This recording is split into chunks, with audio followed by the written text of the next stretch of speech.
ਨਾਮ ਸ੍ਰੀ ਵਾਹਿਗੁਰੂ ਸਾਹਿਬ ਜੀ। ਪੰਚ ਪਰਵਾਨ ਪੰਚ ਪ੍ਰਧਾਨ, ਪੰਚੇ ਪਾਵਹਿ ਦਰਗਹਿ ਮਾਨ। ਪੰਚ ਪਰਵਾਨ ਪੰਚ ਪ੍ਰਧਾਨ, ਪੰਚੇ ਪਾਵਹਿ ਦਰਗਹਿ ਮਾਨ। ਪੰਚੇ ਸੋਹਹਿ ਦਰ ਰਾਜਾਨ, ਪੰਚਾ ਕਾ ਗੁਰ ਏਕ ਧਿਆਨ। ਜੇ ਕੋ ਕਹੈ ਕਰੈ ਵਿਚਾਰ, ਕਰਤੇ ਕੈ ਕਰਣੈ ਨਾਹੀ ਸੁਮਾਰ। ਧੌਲ ਧਰਮ ਦਇਆ ਕਾ ਪੂਤ, ਸੰਤੋਖ ਥਾਪ ਰਖਿਆ ਜਿਨ ਸੂਤ। ਜੇ ਕੋ ਬੁਝੈ ਹੋਵੈ ਸਚਿਆਰ, ਧਵਲੈ ਉੱਪਰ ਕੀਤਾ ਭਾਰ। ਧਰਤੀ ਹੋਰ ਪਰੈ ਹੋਰ ਹੋਰ, ਤਿਸ ਤੇ ਭਾਰ ਤਲੈ ਕਵਣ ਜੋਰ। ਜੀ ਜਾਤ ਰੰਗਾ ਕੇ ਨਾਵ, ਸਭਨਾ ਲਿਖਿਆ ਬੁੜੀ ਕਲਾਮ। ਇਹੋ ਲੇਖਾ ਲਿਖ ਜਾਣੈ ਕੋਇ, ਲੇਖਾ ਲਿਖਿਆ ਕੇਤਾ ਹੋਇ। ਕੇਤਾ ਤਾਣ ਸਵਾਲਿਓ ਰੂਪ, ਕੇਤੀ ਦਾਤ ਜਾਣੈ ਕੌਣ ਕੂਤ। ਕੀਤਾ ਪਸਾਓ ਏਕੋ ਕਵਾਓ, ਤਿਸ ਤੇ ਹੋਏ ਲਖ ਦਰਿਆਓ। ਕੁਦਰਤ ਕਵਣ ਕਹਾ ਵਿਚਾਰ, ਵਾਰਿਆ ਨ ਜਾਵਾ ਏਕ ਵਾਰ। ਜੋ ਤੁਧ ਭਾਵੈ ਸਾਈ ਭਲੀ ਕਾਰ, ਤੂੰ ਸਦਾ ਸਲਾਮਤ ਨਿਰੰਕਾਰ। ਕੁਦਰਤ ਕਵਣ ਕਹਾ ਵਿਚਾਰ, ਵਾਰਿਆ ਨ ਜਾਵਾ ਏਕ ਵਾਰ। ਜੋ ਤੁਧ ਭਾਵੈ ਸਾਈ ਭਲੀ ਕਾਰ, ਤੂੰ ਸਦਾ ਸਲਾਮਤ ਨਿਰੰਕਾਰ। ਵਾਹਿਗੁਰੂ ਜੀ ਕਾ ਖਾਲਸਾ, ਵਾਹਿਗੁਰੂ ਜੀ ਕੀ ਫਤਿਹ। ਗੁਰੂ ਪਿਆਰੀ ਸਾਧ ਸੰਗਤ ਜੀ, ਸਤਿਗੁਰਾਂ ਦੀ ਅਪਾਰ ਕਿਰਪਾ ਮਿਹਰਾਮਤ ਸਦਕਾ ਗੁਰੂ ਪਾਤਸ਼ਾਹ ਜੀ ਵਰਤ ਰਹੇ ਹਨ। ਤੇ ਕੱਲ ਅਸਾਂ ਨੇ 15 ਪੌੜੀਆਂ ਸ਼੍ਰੀ ਜਪਜੀ ਸਾਹਿਬ ਜੀ ਦੀਆਂ ਗੁਰੂ ਬਖਸ਼ਿਸ਼ ਦੇ ਨਾਲ ਆਪਸ ਵਿੱਚ ਸਾਂਝੀਆਂ ਕੀਤੀਆਂ। ਤੇ ਇਹ ਜੋ ਗੁਰੂ ਮਹਾਰਾਜ ਬਖਸ਼ਿਸ਼ ਕਰਦੇ ਪਏ ਹਨ, ਇਸ ਦਾ ਪਰਪਸ ਸਿਰਫ ਇੱਕ ਹੈ, ਹੋਰ ਕੋਈ ਪਰਪਸ ਨਹੀਂ। ਪਰਪਸ ਬਸ ਇਹੀ ਹੈ, ਕਿਸੇ ਢੰਗ ਨਾਲ ਅਸੀਂ ਗੁਰੂ ਦੇ ਸ਼ਬਦ ਦੇ ਪ੍ਰਤੀ ਪਿਆਰ ਪੈਦਾ ਕਰ ਲਈਏ। ਹਿਰਦੇ ਦੇ ਵਿੱਚ ਗੁਰੂ ਦੇ ਪ੍ਰਤੀ ਸ਼ਰਧਾ ਭਾਵਨਾ ਭਰੋਸਾ ਪੈਦਾ ਹੋ ਜਾਏ ਤੇ ਅਸੀਂ ਗੁਰੂ ਗੁਰੂ ਜਪਣਾ ਸ਼ੁਰੂ ਕਰੀਏ। ਸੱਚੇ ਪਾਤਸ਼ਾਹ ਜੀ ਨੇ ਸਾਡੇ ਵਾਸਤੇ ਪੀਊ ਦਾਦੇ ਕਾ ਖੋਲ ਡਿੱਠਾ ਖਜ਼ਾਨਾ, ਤਾ ਮੇਰਾ ਮਨ ਭਇਆ ਨਿਧਾਨਾ। ਇੰਨਾ ਵੱਡਾ ਖਜ਼ਾਨਾ ਸੱਚੇ ਪਾਤਸ਼ਾਹ ਜੀ ਨੇ ਸਾਨੂੰ ਬਖਸ਼ਿਸ਼ ਕੀਤਾ। ਤੇ ਵੇਖੋ ਅਸੀਂ ਫੇਰ ਵੀ ਕੰਗਾਲਾਂ ਦੀ ਤਰ੍ਹਾਂ ਹੀ ਤੁਰੇ ਫਿਰਦੇ ਹਾਂ। ਸਾਨੂੰ ਭਰੋਸਾ ਬੱਝੇ, ਹੋਰ ਕੋਈ ਪਰਪਸ ਨਹੀਂ ਹੈ। ਅਰਥ ਤੇ ਆਪ ਜੀ ਕੋਈ ਵੀ ਐਪ ਦੇ ਕੇ ਪੜ੍ਹ ਸਕਦੇ ਹੋ, ਸੁਣ ਸਕਦੇ ਹੋ, ਪਰ ਜਿਸ ਵੇਲੇ ਗੁਰਸਿੱਖ ਪਿਆਰਿਆਂ ਦੀ ਸੁਰਤ ਇੱਕ ਜਗ੍ਹਾ ਉੱਤੇ ਇਕਾਗਰ ਹੋਵੇ ਤੇ ਗੁਰੂ ਮਹਾਰਾਜ ਜੀ ਵਰਤ ਜਾਂਦੇ ਨੇ। ਹੁਣੇ ਹੁਣੇ ਅਸਾਂ ਨੇ ਸ਼ਰਵਣ ਕੀਤਾ ਧੰਨ ਸ਼੍ਰੀ ਗੁਰੂ ਨਾਨਕ ਦੇਵ ਸੱਚੇ ਪਾਤਸ਼ਾਹ ਜੀ ਦੀ ਰੱਬੀ ਬਾਣੀ, ਸ਼੍ਰੀ ਜਪਜੀ ਸਾਹਿਬ ਜੀ ਦੀ 16ਵੀਂ ਅਸ਼ਟਪਦੀ, 16ਵੀਂ ਪੌੜੀ, 16ਵੀਂ ਪੌੜੀ। ਤੇ ਆਪ ਜੀ ਨੂੰ ਪਤਾ ਹੋਏਗਾ ਸ਼੍ਰੀ ਜਪਜੀ ਸਾਹਿਬ ਜੀ ਦਾ ਅਸਲ ਵਿੱਚ ਨਾਮ ਸ਼੍ਰੀ ਜਪ ਸਾਹਿਬ ਹੈ। ਕਈ ਥਾਵਾਂ ਉੱਤੇ ਜਪ ਨਿਸ਼ਾਨ ਕਰਕੇ ਵੀ ਵਰਤਿਆ। ਅਸੀਂ ਸਤਿਕਾਰ ਦੇ ਨਾਲ ਸ਼੍ਰੀ ਜਪਜੀ ਸਾਹਿਬ ਜੀ ਨੂੰ ਸੰਬੋਧਨ ਕਰਦੇ ਹਾਂ, ਸਤਿਕਾਰ ਵਸ।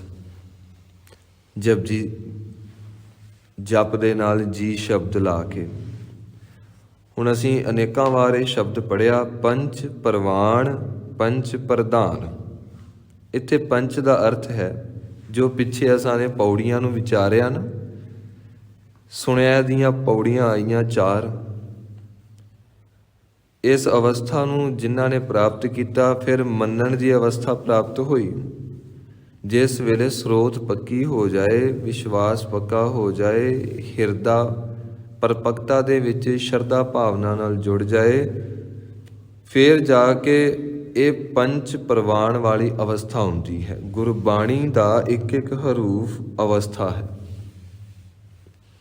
ਇਹ ਕੋਈ ਬੌਧਿਕ ਗਿਆਨ ਨਹੀਂ, ਇਹ ਕੋਈ ਅੱਖਰੀ ਗਿਆਨ ਨਹੀਂ। ਅਸੀਂ ਸੋਚੀਏ ਕਿ ਅਖੇ ਜੀ ਇਹ ਗੁਰਬਾਣੀ ਪੜ੍ਹ ਕੇ ਨਾ ਅਸੀਂ ਆਪਣੇ ਘਰ ਵਿੱਚ ਕਿਵੇਂ ਵਿਚਰਨਾ ਆ, ਸਾਨੂੰ ਇਹ ਸਿੱਖਿਆ ਮਿਲੇਗੀ।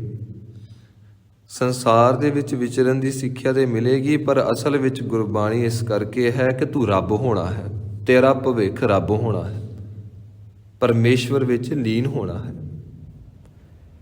ਤੇ ਸੱਚੇ ਪਾਤਸ਼ਾਹ ਜੀ ਬਖਸ਼ਿਸ਼ ਕਰਦੇ ਨੇ, ਪੰਚ ਪ੍ਰਵਾਨ ਪੰਚ ਪ੍ਰਧਾਨ। ਜਿਨ੍ਹਾਂ ਦੀ ਸੁਰਤ ਪਰਮੇਸ਼ਵਰ ਦੇ ਵਿੱਚ ਜੁੜ ਗਈ, ਅਸਲ ਵਿੱਚ ਉਹ ਹੀ ਪਰਮਾਤਮਾ ਦੇ ਘਰ ਵਿੱਚ ਪ੍ਰਵਾਨ ਹੁੰਦੇ ਹਨ। ਤੇ ਪੰਚ ਦਾ ਅਰਥ ਹੈ ਜਿਸ ਵੇਲੇ ਕੋਈ ਬ੍ਰਹਮ ਗਿਆਨੀ ਬਣ ਜਾਏ। ਇੱਥੇ ਪੰਚ ਦਾ ਅਰਥ ਹੈ ਬ੍ਰਹਮ ਗਿਆਨੀ। ਤੇ ਪਰਮਾਤਮਾ ਦੇ ਘਰ ਦੇ ਵਿੱਚ ਬ੍ਰਹਮ ਗਿਆਨੀ ਹੀ ਪ੍ਰਵਾਨ ਹੁੰਦਾ ਹੈ। ਪੰਚ ਪ੍ਰਵਾਨ ਪੰਚ ਪ੍ਰਧਾਨ। ਤੇ ਕਹਿੰਦੇ ਨੇ ਜੋ ਬ੍ਰਹਮ ਗਿਆਨੀ ਹੈ ਉਹ ਹੀ ਅਸਲ ਵਿੱਚ ਸਾਰਿਆਂ ਦੇ ਆਗੂ ਹੁੰਦੇ ਨੇ। ਤੇ ਜਿਸ ਵੇਲੇ ਆਗੂ ਹੀ ਅੰਨੇ ਹੋਣ, ਦੱਸੋ ਦੂਜੇ ਨੂੰ ਰਾਹ ਕੀ ਦਿਖਾਉਣਗੇ। ਇਸ ਕਰਕੇ ਬ੍ਰਹਮ ਗਿਆਨੀਆਂ ਨੂੰ ਖੋਜਣ ਵਾਸਤੇ ਅੰਦਰ ਦੀ ਇਕਾਗਰਤਾ, ਗੁਰੂ ਦੀ ਬਖਸ਼ਿਸ਼ ਚਾਹੀਦੀ ਹੈ। ਨਹੀਂ ਤੇ ਬ੍ਰਹਮ ਗਿਆਨੀਆਂ ਨੂੰ ਲੋੜ ਨਹੀਂ ਕਿ ਲੋਕਾਂ ਨੂੰ ਦੱਸਦੇ ਫਿਰਨ ਕਿ ਅਸੀਂ ਬ੍ਰਹਮ ਗਿਆਨੀ ਹਾਂ। ਮਹਾਰਾਜ ਜੀ ਕਹਿੰਦੇ ਨੇ ਬ੍ਰਹਮ ਗਿਆਨਤਾ ਨੂੰ ਪ੍ਰਾਪਤ ਹੋਈ ਆਤਮਾ ਹੀ ਰੱਬ ਦੇ ਘਰ ਵਿੱਚ ਪ੍ਰਵਾਨ ਹੁੰਦੀ ਹੈ। ਤੇ ਬ੍ਰਹਮ ਗਿਆਨੀ ਸਭ ਤੋਂ ਸ੍ਰੇਸ਼ਟ, ਸਭ ਤੋਂ ਸ਼੍ਰੋਮਣੀ ਹੁੰਦਾ ਹੈ।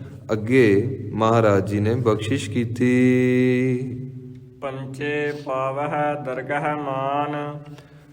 ਪਰਮਾਤਮਾ ਦੇ ਘਰ ਦੇ ਵਿੱਚ, ਦਰਗਾਹ ਦੇ ਵਿੱਚ, ਸੱਚਖੰਡ ਦੇ ਵਿੱਚ ਸਿਰਫ ਸੰਤਾਂ ਮਹਾਂਪੁਰਖਾਂ ਨੂੰ ਹੀ ਪਰਮੇਸ਼ਵਰ ਦੇ ਘਰ ਵਿੱਚ ਸਤਿਕਾਰ ਪ੍ਰਾਪਤ ਹੁੰਦਾ ਹੈ। ਪੰਚੇ ਸੋਹਹਿ ਦਰ ਰਾਜਾਨ।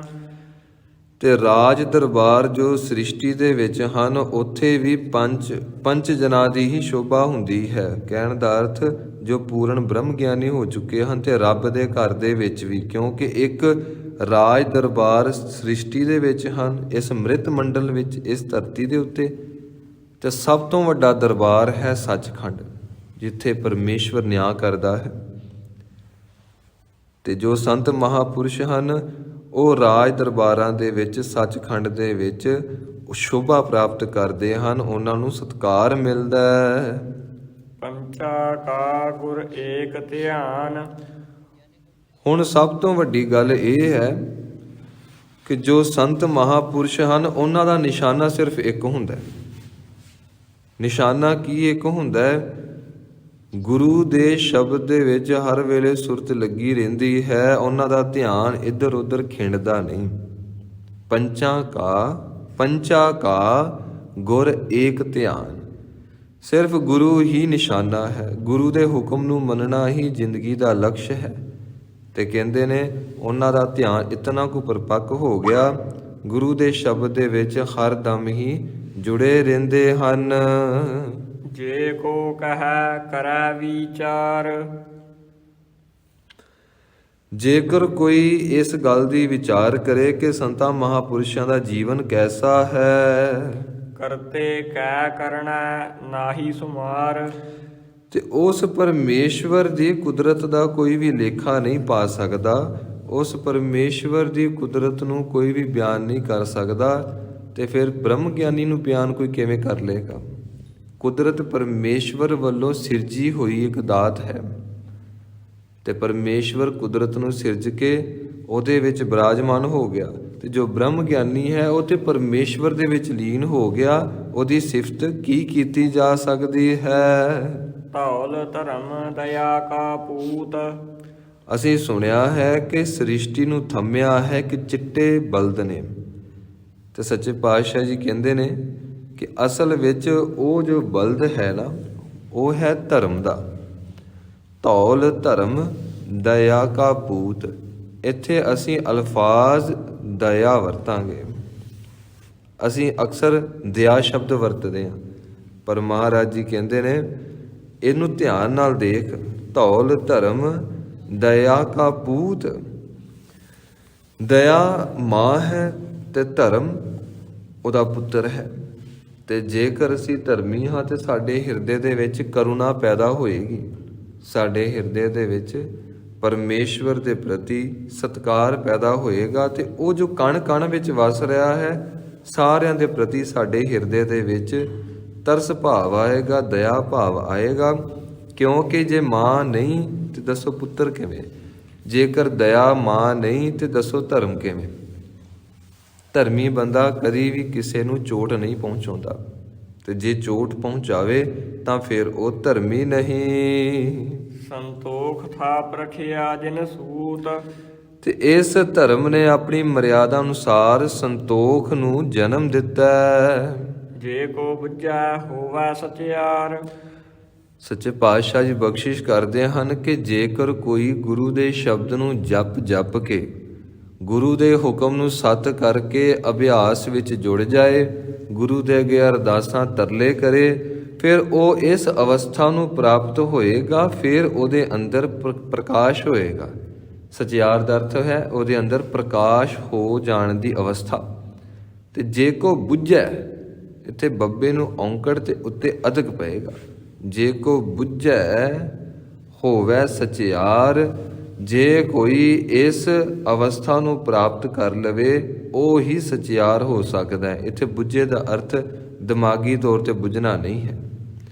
ਤੇ ਸੱਚੇ ਪਾਤਸ਼ਾਹ ਜੀ ਬਖਸ਼ਿਸ਼ ਕਰਦੇ ਹਨ, ਧਵਲਾ ਉੱਪਰ ਕੇਤਾ ਭਾਰ।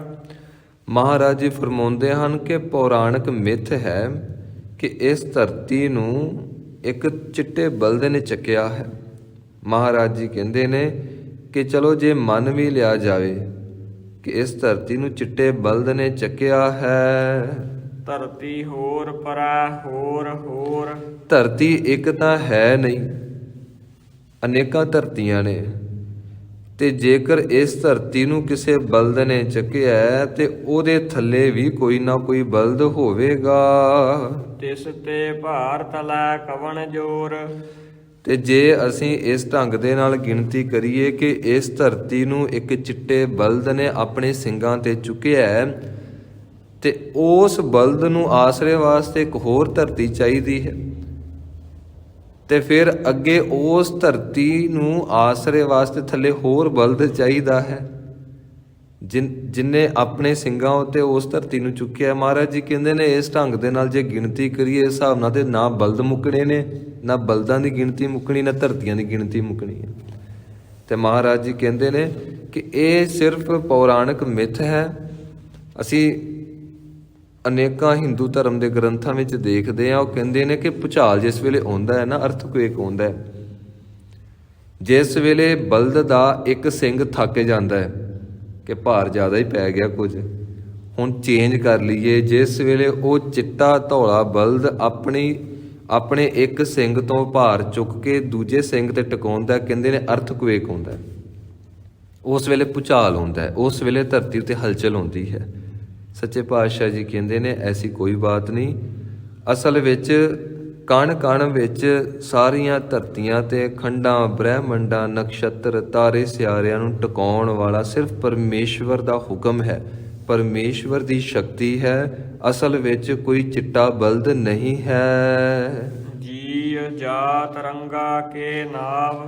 ਇਸ ਸ੍ਰਿਸ਼ਟੀ ਵਿੱਚ ਕਈ ਜਾਤਾਂ ਦੇ ਜੀਵ ਹਨ, ਕਈ ਰੰਗਾਂ ਦੇ ਉਹਨਾਂ ਦੇ ਨਾਮ ਹਨ, ਅਨੇਕਾਂ ਹੀ ਜੀਵ ਹਨ, ਅਨੇਕਾਂ ਹੀ ਕਿਸਮਾਂ ਹਨ, ਅਨੇਕਾਂ ਹੀ ਉਹਨਾਂ ਜੀਵਾਂ ਦੇ ਨਾਮ ਮਨੁੱਖ ਨੇ ਘੜੇ ਹਨ। ਸਭਨਾ ਲਿਖਿਆ ਬੜੀ ਕਲਾਮ। ਤੇ ਨਿਰੰਤਰ ਉਸ ਪਰਮੇਸ਼ਵਰ ਦੀ ਹੁਕਮ ਦੀ ਕਲਮ ਸਾਰਿਆਂ ਦਾ ਲੇਖਾ ਜੋਖਾ ਕਰਦੀ ਪਈ ਹੈ। ਇਹੋ ਲੇਖਾ ਲਿਖ ਜਾਣਾ ਕੋਏ। ਕੋਈ ਵਿਰਲਾ ਹੀ ਬ੍ਰਹਮ ਗਿਆਨੀ ਇਸ ਲੇਖੇ ਨੂੰ ਸਮਝਦਾ ਹੈ। ਕਿਹੜੇ ਲੇਖੇ ਨੂੰ? ਕਿ ਪਰਮੇਸ਼ਵਰ ਹੀ ਸਭ ਤੋਂ ਵੱਡਾ ਸ਼ਕਤੀਸ਼ਾਲੀ ਹੈ, ਸਭ ਤੋਂ ਵੱਡਾ ਹੈ। ਇਸ ਕਰਕੇ ਪਰਮੇਸ਼ਵਰ ਦਾ ਨਾਮ ਜਪ ਜਪ ਕੇ ਪਰਮੇਸ਼ਵਰ ਸਵਰੂਪ ਹੋਣਾ ਹੈ। ਤੇ ਪਰਮੇਸ਼ਵਰ ਦਾ ਅੰਤ ਪਾਉਣ ਵਾਲੇ ਪਾਸੇ ਨਹੀਂ ਚੱਲਣਾ, ਕੁਦਰਤ ਦਾ ਅੰਤ ਪਾਉਣ ਵਾਲੇ ਪਾਸੇ ਨਹੀਂ ਚੱਲਣਾ, ਆਪਣੇ ਆਪ ਨੂੰ ਵੱਡਾ ਨਹੀਂ ਗਣਾਉਣਾ। ਪਰਮੇਸ਼ਵਰ ਹੀ ਸਭ ਤੋਂ ਵੱਡਾ ਹੈ। ਇੱਕ ਬੂੰਦ ਸਾਗਰ ਵਿੱਚ ਮਿਲ ਕੇ ਸਾਗਰ ਤਾਂ ਹੋ ਸਕਦੀ ਹੈ, ਅੰਤ ਨਹੀਂ ਪਾ ਸਕਦੀ। ਅਸੀਂ ਛੋਟੇ ਹੁੰਦਿਆਂ ਇੱਕ ਸਾਖੀ ਸੁਣਦੇ ਸਾਂ ਕਿ ਸਮੁੰਦਰ ਦੇ ਵਿੱਚ ਕੁਝ ਕੁ ਲੂਣ ਦੀਆਂ ਡਲੀਆਂ ਆਪਸ ਵਿੱਚ ਗੱਲਾਂ ਕਰਦੀਆਂ ਨੇ ਕਿ ਭੈਣੇ ਸੁਣਿਆ ਕਿ ਸਮੁੰਦਰ ਬੜਾ ਡੂੰਘਾ ਹੈ। ਦੂਜੀ ਲੂਣ ਦੀ ਡਲੀ ਕਹਿਣ ਲੱਗੀ ਹਾਂ ਸੁਣਿਆ ਤੇ ਮੈਂ ਵੀ। ਚਲੋ ਫਿਰ ਚੁੱਭੀ ਮਾਰ ਕੇ ਦੇਖ ਕੇ ਆਈਏ। ਕਹਿੰਦੇ ਨੇ ਇੱਕ ਡਲੀ ਨੇ ਛਾਲ ਮਾਰੀ ਉਸ ਸਮੁੰਦਰ ਵਿੱਚ, ਕਾਫੀ ਸਮਾਂ ਬਤੀਤ ਹੋ ਗਿਆ, ਵਾਪਸ ਨਹੀਂ ਆਈ। ਫਿਰ ਦੂਜੀ ਡਲੀ ਨੇ ਛਾਲ ਮਾਰੀ, ਕਾਫੀ ਸਮਾਂ ਹੋ ਗਿਆ, ਅਜੇ ਤੱਕ ਵਾਪਸ ਨਹੀਂ ਆਈ। ਤੇ ਲੇਖਕ ਕਹਿੰਦਾ ਹੈ ਕਿ ਕਈ ਯੁੱਗ ਹੀ ਬੀਤ ਗਏ ਨੇ, ਅਜੇ ਤੱਕ ਉਹ ਦੋਵੇਂ ਡਲੀਆਂ ਵਾਪਸ ਨਹੀਂ ਆਈਆਂ, ਲੂਣ ਦੀਆਂ ਡਲੀਆਂ। ਤੇ ਜਦੋਂ ਪੁੱਛਿਆ ਕਿਉਂ ਨਹੀਂ ਵਾਪਸ ਆਈਆਂ, ਉਹ ਅੰਦਰ ਜਾ ਕੇ ਗਹਿਰਾਈ ਨਾਪ ਕੇ ਵਾਪਸ ਆ ਜਾਣ, ਇਸੇ ਉਡੀਕ ਵਿੱਚ ਅਜੇ ਤੱਕ ਲੇਖਕ ਬੈਠਾ ਹੈ। ਪਰ ਕਹਿੰਦੇ ਨੇ ਅੰਦਰੋਂ ਆਵਾਜ਼ ਆਈ, ਜਿਸ ਵੇਲੇ ਉਹਨਾਂ ਨੇ ਅੰਦਰ ਚੁੱਭੀ ਲਾਈ ਉਸੇ ਵੇਲੇ ਉਸ ਸਮੁੰਦਰ ਦੇ ਵਿੱਚ ਘੁਲ ਗਈਆਂ, ਸਮੁੰਦਰ ਦਾ ਰੂਪ ਹੋ ਗਈਆਂ। ਜੋ ਸਮੁੰਦਰ ਦਾ ਰੂਪ, ਸਾਗਰ ਦਾ ਰੂਪ, ਜਲ ਦਾ ਸਰੂਪ ਹੋ ਜਾਂਦੀਆਂ ਨੇ, ਉਹ ਬਾਹਰ ਆ ਕੇ ਕਿਵੇਂ ਦੱਸਣ ਕਿ ਕਿੰਨੀ ਗਹਿਰਾਈ ਹੈ। ਇਸ ਕਰਕੇ ਪਰਮੇਸ਼ਵਰ ਦਾ, ਗੁਰੂ ਦੇ ਸ਼ਬਦ ਦਾ ਅੰਤ ਪਾਉਣ ਦਾ ਯਤਨ ਕਰਨਾ ਨਿਰਾਰਥਕ ਹੈ। ਅਸੀਂ ਇੱਕ ਓਂਕਾਰ ਦੇ ਵਿੱਚ ਲੀਨ ਹੋ ਸਕੀਏ, ਇਸ ਕਰਕੇ ਵਾਹਿਗੁਰੂ ਵਾਹਿਗੁਰੂ ਸ਼ਬਦ ਜਪਣਾ ਹੈ। ਲੇਖਾ ਲਿਖਿਆ ਕੀਤਾ ਹੋਏ। ਪਰਮੇਸ਼ਵਰ ਦਾ ਕੋਈ ਵੀ ਲੇਖਾ ਨਹੀਂ ਕਰ ਸਕਦਾ। ਤੇ ਜੇਕਰ ਕੋਈ ਅੰਦਾਜ਼ਾ ਲਾ ਵੀ ਲਵੇ ਕਿ ਉਹ ਪਰਮੇਸ਼ਵਰ ਕਿੱਡਾ ਵੱਡਾ ਹੈ, ਕੀਤਾ ਤਾਣ ਸਵਾਲਿਓ ਰੂਪ। ਪਰਮੇਸ਼ਵਰ ਦਾ ਕੋਈ ਵੀ ਲੇਖਾ ਨਹੀਂ ਕਰ ਸਕਦਾ, ਕਿਉਂਕਿ ਪਰਮੇਸ਼ਵਰ ਦਾ ਕੇਤਾ ਤਾਣ ਕਹੀਏ ਜੀ ਬਲ ਨੂੰ, ਤਾਣ ਕਹੀਏ ਜੀ ਤਾਕਤ ਨੂੰ। ਕਹਿਣ ਲੱਗੇ ਉਸ ਪਰਮੇਸ਼ਵਰ ਦਾ ਬਲ ਅਥਾਹ ਹੈ। ਤੇ ਸਵਾਲਿਓ ਕਹਿੰਦੇ ਨੇ ਸੁੰਦਰ ਨੂੰ, ਸ਼ੋਭਨੀਕ ਨੂੰ। ਤੇ ਪਰਮੇਸ਼ਵਰ ਦਾ ਜੋ ਸਵਰੂਪ ਹੈ ਅਤੀ ਸ਼ੋਭਨੀਕ ਹੈ। ਸਾਰਿਆਂ ਦੇ ਵਿੱਚ ਉਹਦੀ ਹੀ ਸੁੰਦਰਤਾ ਸਾਰੀ ਸ੍ਰਿਸ਼ਟੀ ਦੇ ਵਿੱਚ ਪਸਰਦੀ ਪਈ ਹੈ। ਕੀਤੀ ਦਾਤ ਜਾਣੈ ਕੌਣ ਕੂਤ। ਪਰਮੇਸ਼ਵਰ ਜੇਕਰ ਬੇਅੰਤ ਹੈ, ਉਹਦੀਆਂ ਦਾਤਾਂ ਵੀ ਬੇਅੰਤ ਹਨ। ਤੇ ਇੱਥੇ ਕੀਤੀ ਦਾਤ, ਇੱਥੇ ਵਿਸ਼ਰਾਮ ਹੈ। ਜਾਣੈ ਕੌਣ ਕੂਤ, ਇੱਥੇ ਕੌਣ ਕਹਿਣਾ ਹੈ, ਕੌਣ ਨਹੀਂ ਕਹਿਣਾ। ਇੱਥੇ ਕੂਤ ਦਾ ਅਰਥ ਹੈ ਅੰਦਾਜ਼ਾ, ਕੂਤ ਦਾ ਅਰਥ ਹੈ ਐਸਟੀਮੇਟ। ਪਰਮੇਸ਼ਵਰ ਬੇਅੰਤ ਹੈ, ਪਰਮੇਸ਼ਵਰ ਦੀਆਂ ਦਾਤਾਂ ਬੇਅੰਤ ਹਨ। ਨਾ ਤੇ ਪਰਮੇਸ਼ਵਰ ਦਾ ਕੋਈ ਅੰਦਾਜ਼ਾ ਲਾ ਸਕਦਾ ਹੈ, ਨਾ ਹੀ ਉਹਦੀਆਂ ਦਾਤਾਂ ਦਾ ਅੰਦਾਜ਼ਾ ਲਾ ਸਕਦਾ ਹੈ ਕਿ ਪਰਮੇਸ਼ਵਰ ਤੇ ਉਹਦੀਆਂ ਦਾਤਾਂ ਕਿੱਥੇ ਕੁ ਜਾ ਕੇ ਮੁੱਕ ਜਾਂਦੀਆਂ ਹਨ, ਕਿੱਥੇ ਕੁ ਜਾ ਕੇ ਉਹਦਾ ਸਿਰਾ ਲੱਭ ਸਕਦਾ ਹੈ। ਕੀਤਾ ਪਸਾਓ ਏਕੋ ਕਵਾਓ। ਪਰਮੇਸ਼ਵਰ ਨੇ ਆਪਣੇ ਹੁਕਮ ਦੇ ਨਾਲ, ਇੱਕੋ ਬਚਨ ਦੇ ਨਾਲ ਸਾਰਾ ਸੰਸਾਰ ਬਣਾ ਦਿੱਤਾ। ਤਿਸ ਤੇ ਹੋਏ ਲੱਖ ਦਰਿਆਓ। ਪਰਮੇਸ਼ਵਰ ਨੇ ਬਸ ਇੱਕ ਬਚਨ ਕੀਤਾ ਤੇ ਇੱਥੇ ਹੁਣ ਆਪ ਜੀ ਦੇਖੋ 99,99,999 ਦਰਿਆਵਾਂ ਦੇ ਨਿਰਮਾਣ ਦੀ ਬਾਤ ਕੀਤੀ। ਤਿਸ ਤੇ ਹੋਏ ਲੱਖ, ਇਹਨੂੰ ਦਰਿਆਓ ਨਹੀਂ ਕਹਿਣਾ, ਇਹ ਹੈ ਦਰਿਆਓ। ਦਰਿਆਓ ਦੱਦਾ ਰਾਰੇ ਨੂੰ ਬਿਹਾਰੀ ਹੈ, ਪਰ ਅਸੀਂ ਦਰਿਆਓ ਹੀ ਕਹਿ ਦਿੰਦੇ ਹਾਂ। ਮਹਾਰਾਜ ਜੀ ਫਰਮਾਉਂਦੇ ਨੇ ਪਰਮੇਸ਼ਵਰ ਨੇ ਇੱਕੋ ਹੀ ਬਚਨ ਕੀਤਾ ਤੇ 99 ਲੱਖ ਤੋਂ ਵੱਧ ਦਰਿਆਵਾਂ ਦੀ ਸਿਰਜਣਾ ਹੋ ਗਈ। ਤੇ ਜਦ ਕਿ ਇਸ ਸ੍ਰਿਸ਼ਟੀ ਦੇ ਉੱਤੇ ਇਤਨੇ ਦਰਿਆ ਨਹੀਂ ਹਨ। ਇਸ ਦਾ ਅਰਥ ਹੈ ਅਨੇਕਾਂ ਧਰਤੀਆਂ ਹਨ, ਅਨੇਕਾਂ ਧਰਤੀਆਂ ਦੇ ਉੱਤੇ ਅਨੇਕਾਂ ਹੀ ਦਰਿਆ ਹਨ, ਜਿੱਥੋਂ ਤੱਕ ਸਾਡੀ ਪਹੁੰਚ ਨਹੀਂ ਹੈ। ਕੁਦਰਤ ਕਵਣ ਕਹਾ ਵਿਚਾਰ। ਮਹਾਰਾਜ ਜੀ ਫਰਮਾਉਂਦੇ ਹਨ ਮੇਰੇ ਵਿੱਚ ਹੇ ਦਾਤਾ ਜੀ ਕੋਈ ਸੂਝ ਨਹੀਂ, ਕੋਈ ਸਮਝ ਨਹੀਂ, ਕੋਈ ਸ਼ਕਤੀ ਨਹੀਂ ਕਿ ਮੈਂ ਤੇਰੀ ਕੁਦਰਤ ਦੀ ਕਿਸੇ ਕਿਸਮ ਦੀ ਵਿਚਾਰ ਕਰ ਸਕਾਂ, ਮੈਂ ਕੁਦਰਤ ਦੀ ਸਿਫਤ ਕਰ ਸਕਾਂ। ਜੇ ਦਾਤਿਆ ਤੇਰੀ ਕੁਦਰਤ ਦੀ ਸਿਫਤ ਨਹੀਂ ਕਰ ਸਕਦਾ ਤੇ ਦੱਸ ਦਾਤਿਆ ਤੇਰੀ ਕਿਵੇਂ ਸਿਫਤ ਕਰ ਸਕਦਾ ਹਾਂ। ਵਾਰਿਆ ਨਾ ਜਾਵਾ ਏਕ ਵਾਰ। ਮੇਰੇ ਵਿੱਚ ਇੰਨੀ ਵੀ ਸਮਰੱਥਾ ਨਹੀਂ ਕਿ ਮੈਂ ਇੱਕ ਵਾਰੀ ਵੀ ਤੇਰੀ ਇਸ ਕੁਦਰਤ ਤੋਂ ਬਲਿਹਾਰਨੇ ਜਾ ਸਕਾਂ, ਮੈਂ ਵਾਰਨੇ ਜਾ ਸਕਾਂ, ਕਿਉਂਕਿ ਮੇਰੀ ਹਸਤੀ ਬਹੁਤ ਤੁੱਛ ਹੈ। ਇੱਕ ਸਾਗਰ ਦੇ ਸਾਹਮਣੇ ਇੱਕ ਬੂੰਦ ਦੀ ਹਸਤੀ ਤੁੱਛ ਹੀ ਹੁੰਦੀ ਹੈ। ਤੇ ਕਹਿੰਦੇ ਨੇ ਹੇ ਅਕਾਲ ਪੁਰਖ, ਹੇ ਪਰਮੇਸ਼ਵਰ ਜੀਓ, ਮੈਂ ਇੱਕ ਵਾਰੀ ਵੀ ਨਾ ਤੁਹਾਡੇ ਤੋਂ ਨਾ ਤੁਹਾਡੀ ਕੁਦਰਤ ਤੋਂ ਸਦਕੇ ਜਾ ਸਕਦਾ ਹਾਂ। ਜੋ ਤੁਧ ਭਾਵੈ ਸਾਈ ਭਲੀ ਕਾਰ, ਤੂੰ ਸਦਾ ਸਲਾਮਤ ਨਿਰੰਕਾਰ। ਹੁਣ ਮੈਨੂੰ ਸਮਝ ਪਈ ਹੈ ਦਾਤਾ ਜੀ, ਆਪ ਜੀ ਜੋ ਵੀ ਹੁਕਮ ਦਾ ਵਰਤਾਰਾ ਵਰਤਾਉਂਦੇ ਹੋ ਹਰ ਇੱਕ ਕਾਰਜ ਭਲਾ ਹੈ। ਤੂੰ ਸਦਾ ਸਲਾਮਤ ਨਿਰੰਕਾਰ। ਇੱਥੇ ਅਸੀਂ ਸ਼ਬਦ ਤੂੰ ਨਹੀਂ ਵਰਤਣਾ, ਅਸੀਂ ਤੂੰ ਵਰਤ ਦਿੰਦੇ ਹਾਂ। ਤੱਤੇ ਨੂੰ ਦੁਲੈਂਕੜ ਉੱਤੇ ਟਿੱਪੀ, ਇੱਥੇ ਅਸੀਂ ਤੂੰ ਕਹਿਣਾ ਹੈ। ਤੂੰ ਇੱਥੇ ਵਿਸ਼ਰਾਮ ਹੈ। ਤੂੰ ਸਦਾ ਸਲਾਮਤ ਨਿਰੰਕਾਰ। ਹੇ ਪਰਮੇਸ਼ਵਰ ਜੀਓ, ਤੁਹਾਡੀ ਕਦੀ ਵੀ ਮੌਤ ਨਹੀਂ ਹੁੰਦੀ। ਤੁਸੀਂ ਸਦੀਵ ਕਾਲ ਅਟਲ ਰਹਿਣ ਵਾਲੇ ਹੋ ਤੇ ਤੁਸੀਂ ਆਕਾਰ ਤੋਂ ਰਹਿਤ ਹੋ। ਸਾਰੇ ਆਕਾਰ ਬਣਾਏ ਤੁਸੀਂ ਹਨ, ਪਰ ਤੁਸੀਂ ਆਕਾਰ ਬਣਾ ਕੇ ਇਹਨਾਂ ਵਿੱਚ ਸਮਾ ਗਏ ਤੇ ਆਪ ਆਕਾਰਾਂ ਵਿੱਚ ਵਿਚਰ ਕੇ ਵੀ ਨਿਰਆਕਾਰ ਹੋ। ਪ੍ਰਕਾਸ਼ ਸਵਰੂਪ ਹੋ, ਆਤਮ ਸਵਰੂਪ ਹੋ, ਜੋਤ ਸਵਰੂਪ ਹੋ।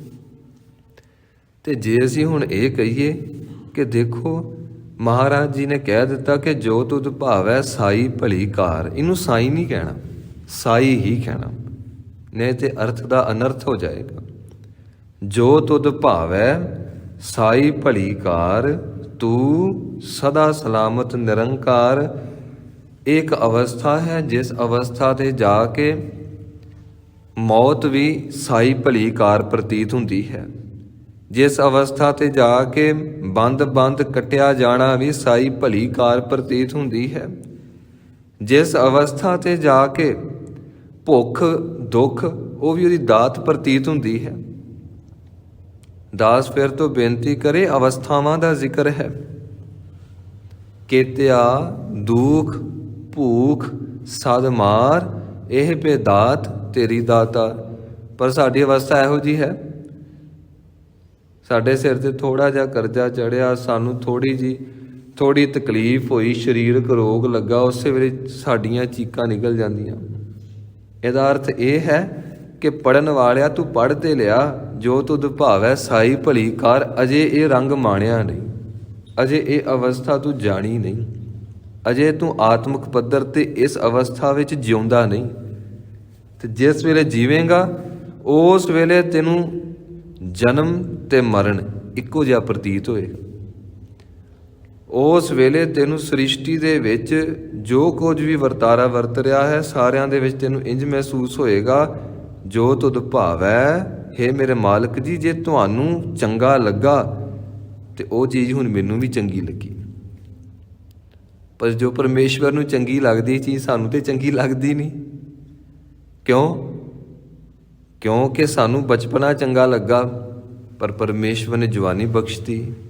ਸਾਨੂੰ ਹੁਣ ਜਵਾਨੀ ਚੰਗੀ ਲੱਗੀ, ਪਰਮੇਸ਼ਵਰ ਨੇ ਹੁਣ ਬੁਢਾਪਾ ਬਖਸ਼ ਦਿੱਤਾ। ਤੇ ਬੁਢਾਪਾ ਕਿਸੇ ਨੂੰ ਵੀ ਪ੍ਰਵਾਨ ਨਹੀਂ ਹੁੰਦਾ, ਬੁਢਾਪਾ ਕਿਸੇ ਨੂੰ ਪ੍ਰਵਾਨ ਨਹੀਂ। ਸ਼ਕਤੀ ਪ੍ਰਵਾਨ ਹੈ ਪਰ ਕਮਜ਼ੋਰੀ ਪ੍ਰਵਾਨ ਨਹੀਂ। ਬੰਦੇ ਨੂੰ ਅਮੀਰੀ ਪ੍ਰਵਾਨ ਹੈ, ਗਰੀਬੀ ਪ੍ਰਵਾਨ ਨਹੀਂ। ਬੰਦੇ ਨੂੰ ਗਿਆਨ ਪ੍ਰਵਾਨ ਹੈ, ਅਗਿਆਨ ਪ੍ਰਵਾਨ ਨਹੀਂ। ਬੰਦੇ ਨੂੰ ਇੱਜ਼ਤ ਪ੍ਰਵਾਨ ਹੈ, ਬੇਇੱਜ਼ਤੀ ਪ੍ਰਵਾਨ ਨਹੀਂ।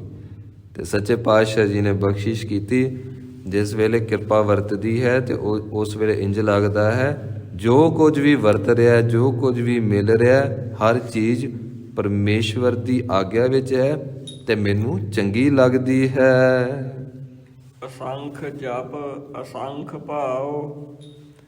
ਪਰਮੇਸ਼ਵਰ ਦੀ ਆਗਿਆ ਦੇ ਵਿੱਚ ਇੱਥੇ ਅਸੰਖ ਸ਼ਬਦ ਵਰਤਿਆ। ਅਸੰਖ ਤੋਂ ਭਾਵ ਹੈ ਜਿਹਦੀ ਗਿਣਤੀ ਕੋਈ ਨਹੀਂ, ਅਣਗਿਣਤ। ਅਸੰਖ ਜਪ, ਮਤ ਸੋਚੀ ਕਿ ਤੂੰ ਕੱਲਾ ਹੀ ਜਪ ਤਪ ਕਰਦਾ ਹੈ। ਇੱਥੇ ਪਤਾ ਨਹੀਂ ਕਿਤਨੇ ਕੁ ਜੀਵ ਜੋ ਸਰੀਰ ਧਾਰ ਕੇ ਜਪ ਤਪ ਕਰਦੇ ਪਏ ਨੇ, ਤੇ ਕਈ ਬਿਨਾਂ ਸਰੀਰ ਤੋਂ ਅਦ੍ਰਿਸ਼ਟ ਲੋਕ ਵੀ ਜਪ ਤਪ ਕਰਦੇ ਨੇ। ਅਸੰਖ ਜਪ, ਬੜਾ ਜਾਪ ਕਰਦੇ ਨੇ। ਅਸੰਖ ਭਾਉ, ਤੇ ਹਰੇਕ ਦੇ ਪਿਆਰ ਕਰਨ ਦਾ ਢੰਗ ਵੱਖੋ ਵੱਖਰਾ ਹੈ। ਬੇਅੰਤ ਲੋਕ ਪਰਮੇਸ਼ਵਰ ਦੇ ਨਾਲ ਪ੍ਰੇਮ ਕਰਦੇ ਹਨ। ਸ੍ਰਿਸ਼ਟੀ ਦੇ ਵਿੱਚ ਪਿਆਰ ਦਾ ਵਰਤਾਰਾ ਵੱਖੋ ਵੱਖਰਾ ਹੈ, ਕੱਲਾ ਤੇਰੇ ਵਿੱਚ ਹੀ ਪਿਆਰ ਨਹੀਂ। ਜੀਵਾਂ ਦੇ ਗਿਣਤੀ ਕੋਈ ਨਹੀਂ ਕਿ ਲੋਕਾਂ ਦੇ ਹਿਰਦਿਆਂ ਦੇ ਵਿੱਚ, ਜੀਵਾਂ ਦੇ ਹਿਰਦਿਆਂ ਦੇ ਵਿੱਚ ਦੂਸਰਿਆਂ ਦੇ ਪ੍ਰਤੀ ਕਿਤਨਾ ਪਿਆਰ ਹੈ। ਅਸੰਖ ਪੂਜਾ ਅਸੰਖ ਤਪ ਤਾਉ। ਅਨੇਕਾਂ ਹੀ ਜੀਵ, ਅਨੇਕਾਂ ਹੀ ਲੋਕ ਪਰਮੇਸ਼ਵਰ ਦੀ ਪੂਜਾ ਕਰਦੇ ਹਨ, ਅਨੇਕਾਂ ਹੀ ਪਰਮੇਸ਼ਵਰ ਦੇ ਪ੍ਰੇਮ ਦੇ ਵਿੱਚ ਤਪ ਸਾਧਦੇ ਪਏ ਹਨ। ਅਸੰਖ ਗ੍ਰੰਥ ਮੁਖ ਵੇਦ ਪਾਠ। ਪਤਾ ਨਹੀਂ ਕਿਤਨੇ ਕੁ ਲੋਕਾਂ ਨੂੰ ਜ਼ਬਾਨੀ ਕੰਠ ਹੈ ਪਰਮੇਸ਼ਵਰ ਦੀ ਆਗਿਆ ਦੇ ਵਿੱਚ ਉਚਾਰਨ ਕੀਤੇ ਹੋਏ ਗ੍ਰੰਥ। ਲੋਕਾਂ ਨੂੰ ਗ੍ਰੰਥਾਂ ਦੇ ਗ੍ਰੰਥ ਕੰਠ ਹਨ, ਉਹ ਬਿਨਾਂ ਦੇਖੇ ਹੀ ਕੰਠ ਆਪਣੀ ਰਸਨਾ ਤੋਂ ਪਾਠ ਕਰਦੇ ਹਨ। ਬਹੁਤ ਵੱਡੇ ਵੱਡੇ ਵਿਦਵਾਨ ਹਨ, ਬੜੇ ਉੱਚ ਕੋਟੀ ਦੇ ਪਾਠੀ ਨੇ, ਬੜੇ ਉੱਚ ਕੋਟੀ ਦੇ ਵਕਤੇ ਨੇ, ਕਹਿਣ ਲੱਗੇ ਗਿਣਤੀ ਕੋਈ ਨਹੀਂ। ਇਸ ਕਰਕੇ ਮਤ ਸੋਚੀ ਕਿ ਸਿਰਫ ਤੈਨੂੰ ਹੀ ਪਾਠ ਹੁੰਦਾ ਹੈ, ਸਿਰਫ ਤੈਨੂੰ ਹੀ ਆਪਣੇ ਗੁਰੂ ਦੀ ਬਾਣੀ ਕੰਠ ਹੈ। ਅਸੰਖ ਜੋਗ ਮਨ ਰਹਿ ਉਦਾਸ। ਤੇ ਜੇ ਤੂੰ ਸੋਚੇ ਕਿ ਮੇਰੇ ਅੰਦਰ ਹੁਣ ਮਾਇਆ ਦਾ ਪ੍ਰਭਾਵ ਖਤਮ ਹੋ ਗਿਆ ਤੇ ਮੈਂ ਵੱਡਾ ਹੋ ਗਿਆ, ਮਹਾਰਾਜ ਜੀ ਸਾਡੀ ਹਉਮੈ ਨੂੰ ਖਤਮ ਕਰਦੇ ਨੇ, ਕਿਉਂਕਿ ਹਉਮੈ ਦਾ ਪੈਦਾ ਹੋਣਾ ਪਰਮੇਸ਼ਵਰ ਨਾਲੋਂ, ਗੁਰੂ ਨਾਲੋਂ ਦੂਰੀ ਬਣਾ ਦਿੰਦਾ ਹੈ। ਤੇ ਮਹਾਰਾਜ ਜੀ ਕਹਿੰਦੇ ਨੇ ਪਤਾ ਨਹੀਂ ਕਿਤਨੇ ਕੁ ਯੋਗ ਸਾਧਨਾ ਸਾਧਣ ਵਾਲੇ ਨੇ ਜਿਨ੍ਹਾਂ ਦਾ ਹਿਰਦਾ ਮਾਇਆ ਵੱਲੋਂ ਉਪਰਾਮ ਹੋ ਗਿਆ ਹੈ। ਅਸੰਖ ਭਗਤ ਗੁਣ ਗਿਆਨ ਵਿਚਾਰ। ਕਹਿੰਦੇ ਨੇ ਪਤਾ ਨਹੀਂ ਕਿਤਨੇ ਕੁ ਭਗਤ ਹਨ, ਅਣਗਿਣਤ ਹੀ ਭਗਤ ਹਨ ਜੋ ਪਰਮੇਸ਼ਵਰ ਦੇ ਗੁਣਾਂ ਦੀ ਤੇ ਗਿਆਨ ਦੀ ਵਿਚਾਰ ਕਰਦੇ ਹੀ ਰਹਿੰਦੇ ਹਨ। ਅਸੰਖ ਸਤੀ ਅਸੰਖ ਦਾਤਾਰ। ਤੂੰ ਤਾਂ ਸੋਚਦਾ ਹੈ ਕਿ ਤੂੰ ਕੁਝ 100 ਕੁਝ 1000 ਕੁਝ ਲੱਖ ਕੁਝ ਕਰੋੜ ਦੇ ਕੇ ਤੇ ਤੂੰ ਬੜਾ ਵੱਡਾ ਦਾਨੀ ਬਣ ਗਿਆ। ਇੱਥੇ ਐਸੇ ਐਸੇ ਦਾਨੀ ਮੌਜੂਦ ਹਨ ਜੋ ਆਪਣਾ ਸਿਰ ਵੀ ਦਾਨ ਵਜੋਂ ਦੇ ਦਿੰਦੇ ਹਨ। ਕਹਿੰਦੇ ਨੇ ਦਾਨੀਆਂ ਦੀ ਗੱਲ ਕਰੀਏ ਤੂੰ ਇਕੱਲਾ ਹੀ ਦਾਨੀ ਨਹੀਂ ਰਹਿ ਗਿਆ, ਅਨੇਕਾਂ ਹੀ ਦਾਨੀ ਹਨ। ਅਸੰਖ ਸਤੀ ਅਸੰਖ ਦਾਤਾਰ, ਅਨੇਕਾਂ ਹੀ ਦਾਨੀ ਹਨ, ਅਨੇਕਾਂ ਹੀ ਦਾਤੇ ਹਨ, ਅਨੇਕਾਂ ਹੀ ਸਤ ਧਰਮ ਨੂੰ ਮੰਨਣ ਵਾਲੇ ਮਨੁੱਖ ਹਨ। ਅਸੰਖ ਸੂਰ ਮੋਹ ਭਖਸਾਰ। ਤੇ ਕਹਿੰਦੇ ਨੇ ਹੁਣ ਤੂੰ ਇਹ ਗੱਲ ਕਹੇ ਕਿ ਮੈਂ ਬੜਾ ਵੱਡਾ ਯੋਧਾ, ਮੈਂ ਆਪਣੇ ਉੱਤੇ ਤਲਵਾਰਾਂ ਦਾ, ਖੰਡਿਆਂ ਦਾ, ਨੇਜਿਆਂ ਦਾ, ਤਰ੍ਹਾਂ ਤਰ੍ਹਾਂ ਦੇ ਸ਼ਸਤਰਾਂ ਦਾ ਵਾਰ ਝੱਲ ਲੈਂਦਾ ਹਾਂ। ਅਨੇਕਾਂ ਹੀ ਐਸੇ ਬੇਅੰਤ ਯੋਧੇ ਹਨ, ਸੂਰਮੇ ਹਨ ਜੋ ਖਿੜੇ ਮੱਥੇ ਖੁਸ਼ੀ ਦੇ ਨਾਲ ਆਪਣੇ ਮੂੰਹ ਦੇ ਉੱਤੇ ਸ਼ਸਤਰਾਂ ਦੇ ਵਾਰ ਸਹਿੰਦੇ ਹਨ। ਅਸੰਖ ਮੋਨ ਲਿਵ ਲਾਏ ਤਾਰ। ਤੇ ਅਨੇਕਾਂ ਲੋਕ ਐਸੇ ਹਨ ਜੋ ਪਰਮੇਸ਼ਵਰ ਦੀ ਭਗਤੀ ਕਰਨ ਵਾਸਤੇ ਚੁੱਪ ਰਹਿੰਦੇ ਨੇ। ਉਹ ਆਪਣੀ એનર્ਜੀ ਨੂੰ ਸੇਵ ਕਰਕੇ ਰੱਖਦੇ ਨੇ ਕਿ ਕਾਹਦੇ ਵਾਸਤੇ ਅਸੀਂ ਆਪਣੀ એનર્ਜੀ ਨੂੰ ਗਵਾਈਏ। ਕੁਦਰਤ ਕਵਣ ਕਹਾ ਵਿਚਾਰ। ਇਸ ਕਰਕੇ ਮੇਰੇ ਵਿੱਚ ਕੋਈ ਤਾਕਤ ਨਹੀਂ ਹੈ ਕਿ ਮੈਂ ਉਸ ਪਰਮੇਸ਼ਵਰ ਦੀ ਕੁਦਰਤ ਦੀ ਵਿਚਾਰ ਕਰ ਸਕਾਂ। ਵਾਰਿਆ ਨ ਜਾਵਾ ਏਕ ਵਾਰ।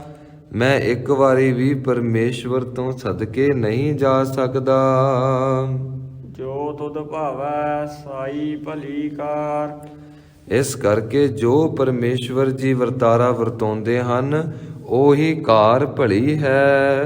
ਤੂੰ ਸਦਾ ਸਲਾਮਤ ਨਿਰੰਕਾਰ। ਦਾਸ ਬੇਨਤੀ ਕਰੇ ਇੱਥੇ ਵਿਸ਼ਰਾਮ ਹੈ। ਤੂੰ ਸਦਾ ਸਲਾਮਤ ਨਿਰੰਕਾਰ। ਹੇ ਮੇਰੇ ਮਾਲਕ ਜੀ, ਤੁਸੀਂ ਸਦੀਵ ਕਾਲ ਵਾਸਤੇ ਅਟਲ ਹੋ ਤੇ ਦਇਆ ਮਿਹਰ ਕਰੋ, ਮੈਨੂੰ ਵੀ ਅਟਲ ਕਰ ਦਿਓ। ਭਾਵ ਕਿ ਆਪਣੇ ਵਿੱਚ ਮਿਲਾ ਲਓ। ਮੈਂ ਤੇ ਆਪਣੇ ਆਪ ਨੂੰ ਆਕਾਰ ਹੀ ਸਮਝਦਾ ਹਾਂ। ਇਹ ਸ਼ਬਦ ਇਹ ਦੱਸਦੇ ਨੇ ਕਿ ਅਸਲ ਵਿੱਚ ਤੇਰੀ ਜੋ ਅਸਲ ਵਿੱਚ ਹੋਂਦ ਹੈ ਉਹ ਨਿਰੰਕਾਰ ਵਾਲੀ ਹੈ। ਕਹੋ ਕਬੀਰ ਇਹੋ ਰਾਮ ਕੀ ਅੰਸ, ਜਸ ਕਾਗਦ ਪਰ ਮਿਟੈ ਨਾ ਮੰਸ। ਤੂੰ ਪਰਮੇਸ਼ਵਰ ਦੀ ਹੋਂਦ ਦਾ ਇੱਕ ਪ੍ਰਤੱਖ ਜਿਉਂਦਾ ਜਾਗਦਾ ਸਬੂਤ ਹੈ। ਜੇਕਰ ਉਹ ਅਟਲ ਹੈ ਸਦੀਵ ਕਾਲ ਵਾਸਤੇ ਤੇ ਤੂੰ ਵੀ ਸਦੀਵ ਕਾਲ ਵਾਸਤੇ ਅਟਲ ਹੈ। ਅਸੰਖ ਮੂਰਖ ਅੰਧ ਘੋਰ।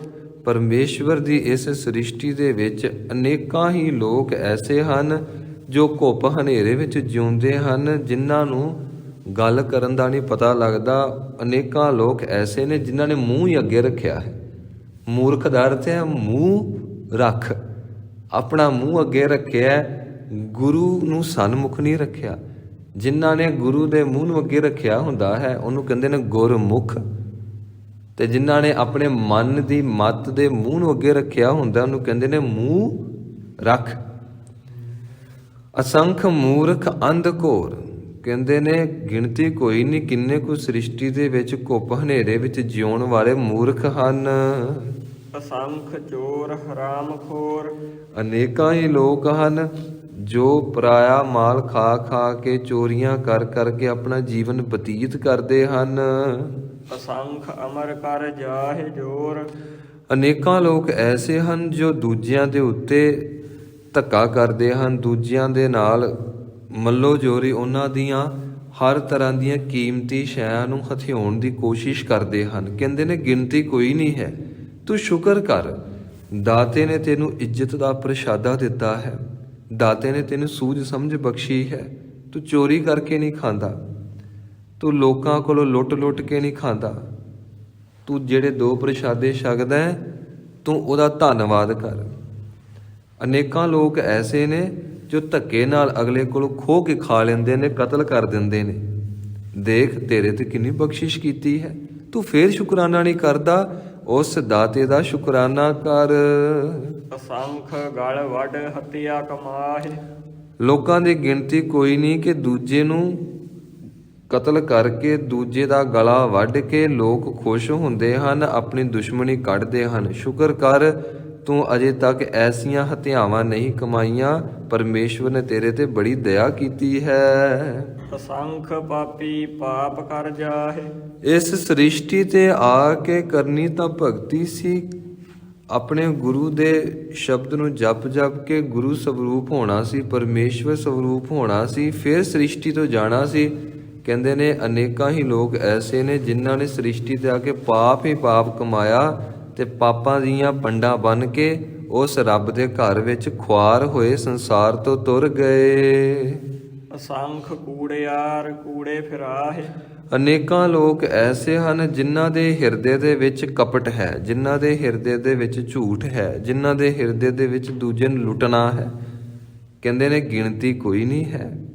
ਸੱਚੇ ਪਾਤਸ਼ਾਹ ਜੀ ਬਖਸ਼ਿਸ਼ ਕਰਦੇ ਨੇ, ਅਨੇਕਾਂ ਹੀ ਲੋਕ ਹਨ ਜਿਨ੍ਹਾਂ ਦਾ ਜੀਵਨ ਝੂਠ ਦੇ ਨਾਲ ਬੱਝਾ ਹੋਇਆ ਹੈ ਤੇ ਐਸੇ ਲੋਕ 24 ਘੰਟੇ ਇਹੀ ਸੋਚਦੇ ਨੇ ਕਿ ਦੂਜੇ ਨੂੰ ਲੁੱਟਣ ਵਾਸਤੇ ਕੀ ਚਲਾਕੀਆਂ ਅਪਣਾਈਆਂ ਜਾਣ, ਕੀ ਕਪਟ ਕੀਤਾ ਜਾਏ, ਤੇ ਐਸੇ ਲੋਕ ਝੂਠ ਹੀ ਬੋਲਦੇ ਰਹਿੰਦੇ ਹਨ।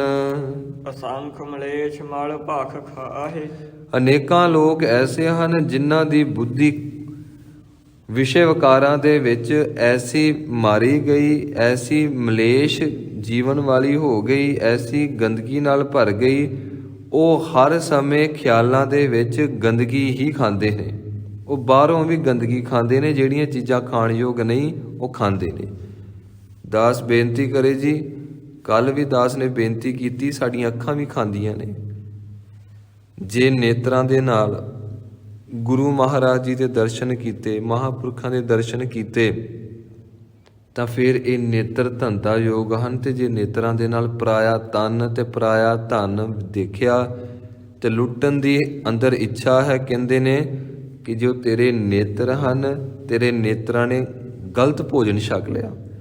ਕੰਨਾਂ ਨੇ ਸੁਣਨਾ ਸੀ ਗੁਰੂ ਕੇ ਸ਼ਬਦ ਨੂੰ, ਪਰ ਤੂੰ ਸੁਣਿਆ ਕਿ ਉਹ ਸ਼ਬਦ ਸੁਣੇ ਜਿਹੜੇ ਸ਼ਬਦ ਤੇਰੇ ਗੁਰੂ ਨੂੰ ਪ੍ਰਵਾਨ ਨਹੀਂ। ਮੇਰੇ ਮੋਹਨ ਸ਼ਰਵਣੀ ਇਹ ਨਾ ਸੁਣਾਏ, ਸਾਕਤ ਗੀਤ ਨਾਦ ਤੁਨ ਗਾਵਤ, ਬੋਲਤ ਬੋਲ ਅਜਾਏ। ਆਪਣੇ ਗੁਰੂ ਨੂੰ ਛੱਡ ਕੇ ਕੋਈ ਵੀ ਹੋਰ ਬੋਲ ਕੰਨਾਂ ਵਿੱਚ ਪੈਣ ਨਾ ਦੇਵੀਂ, ਕਿਉਂਕਿ ਤੇਰੇ ਕੰਨ ਵੀ ਖਾਂਦੇ ਨੇ, ਤੇਰੇ ਨੇਤਰ ਵੀ ਖਾਂਦੇ ਨੇ, ਤੇਰੀ ਨਾਸਕਾ ਵੀ ਖਾਂਦੀ ਹੈ।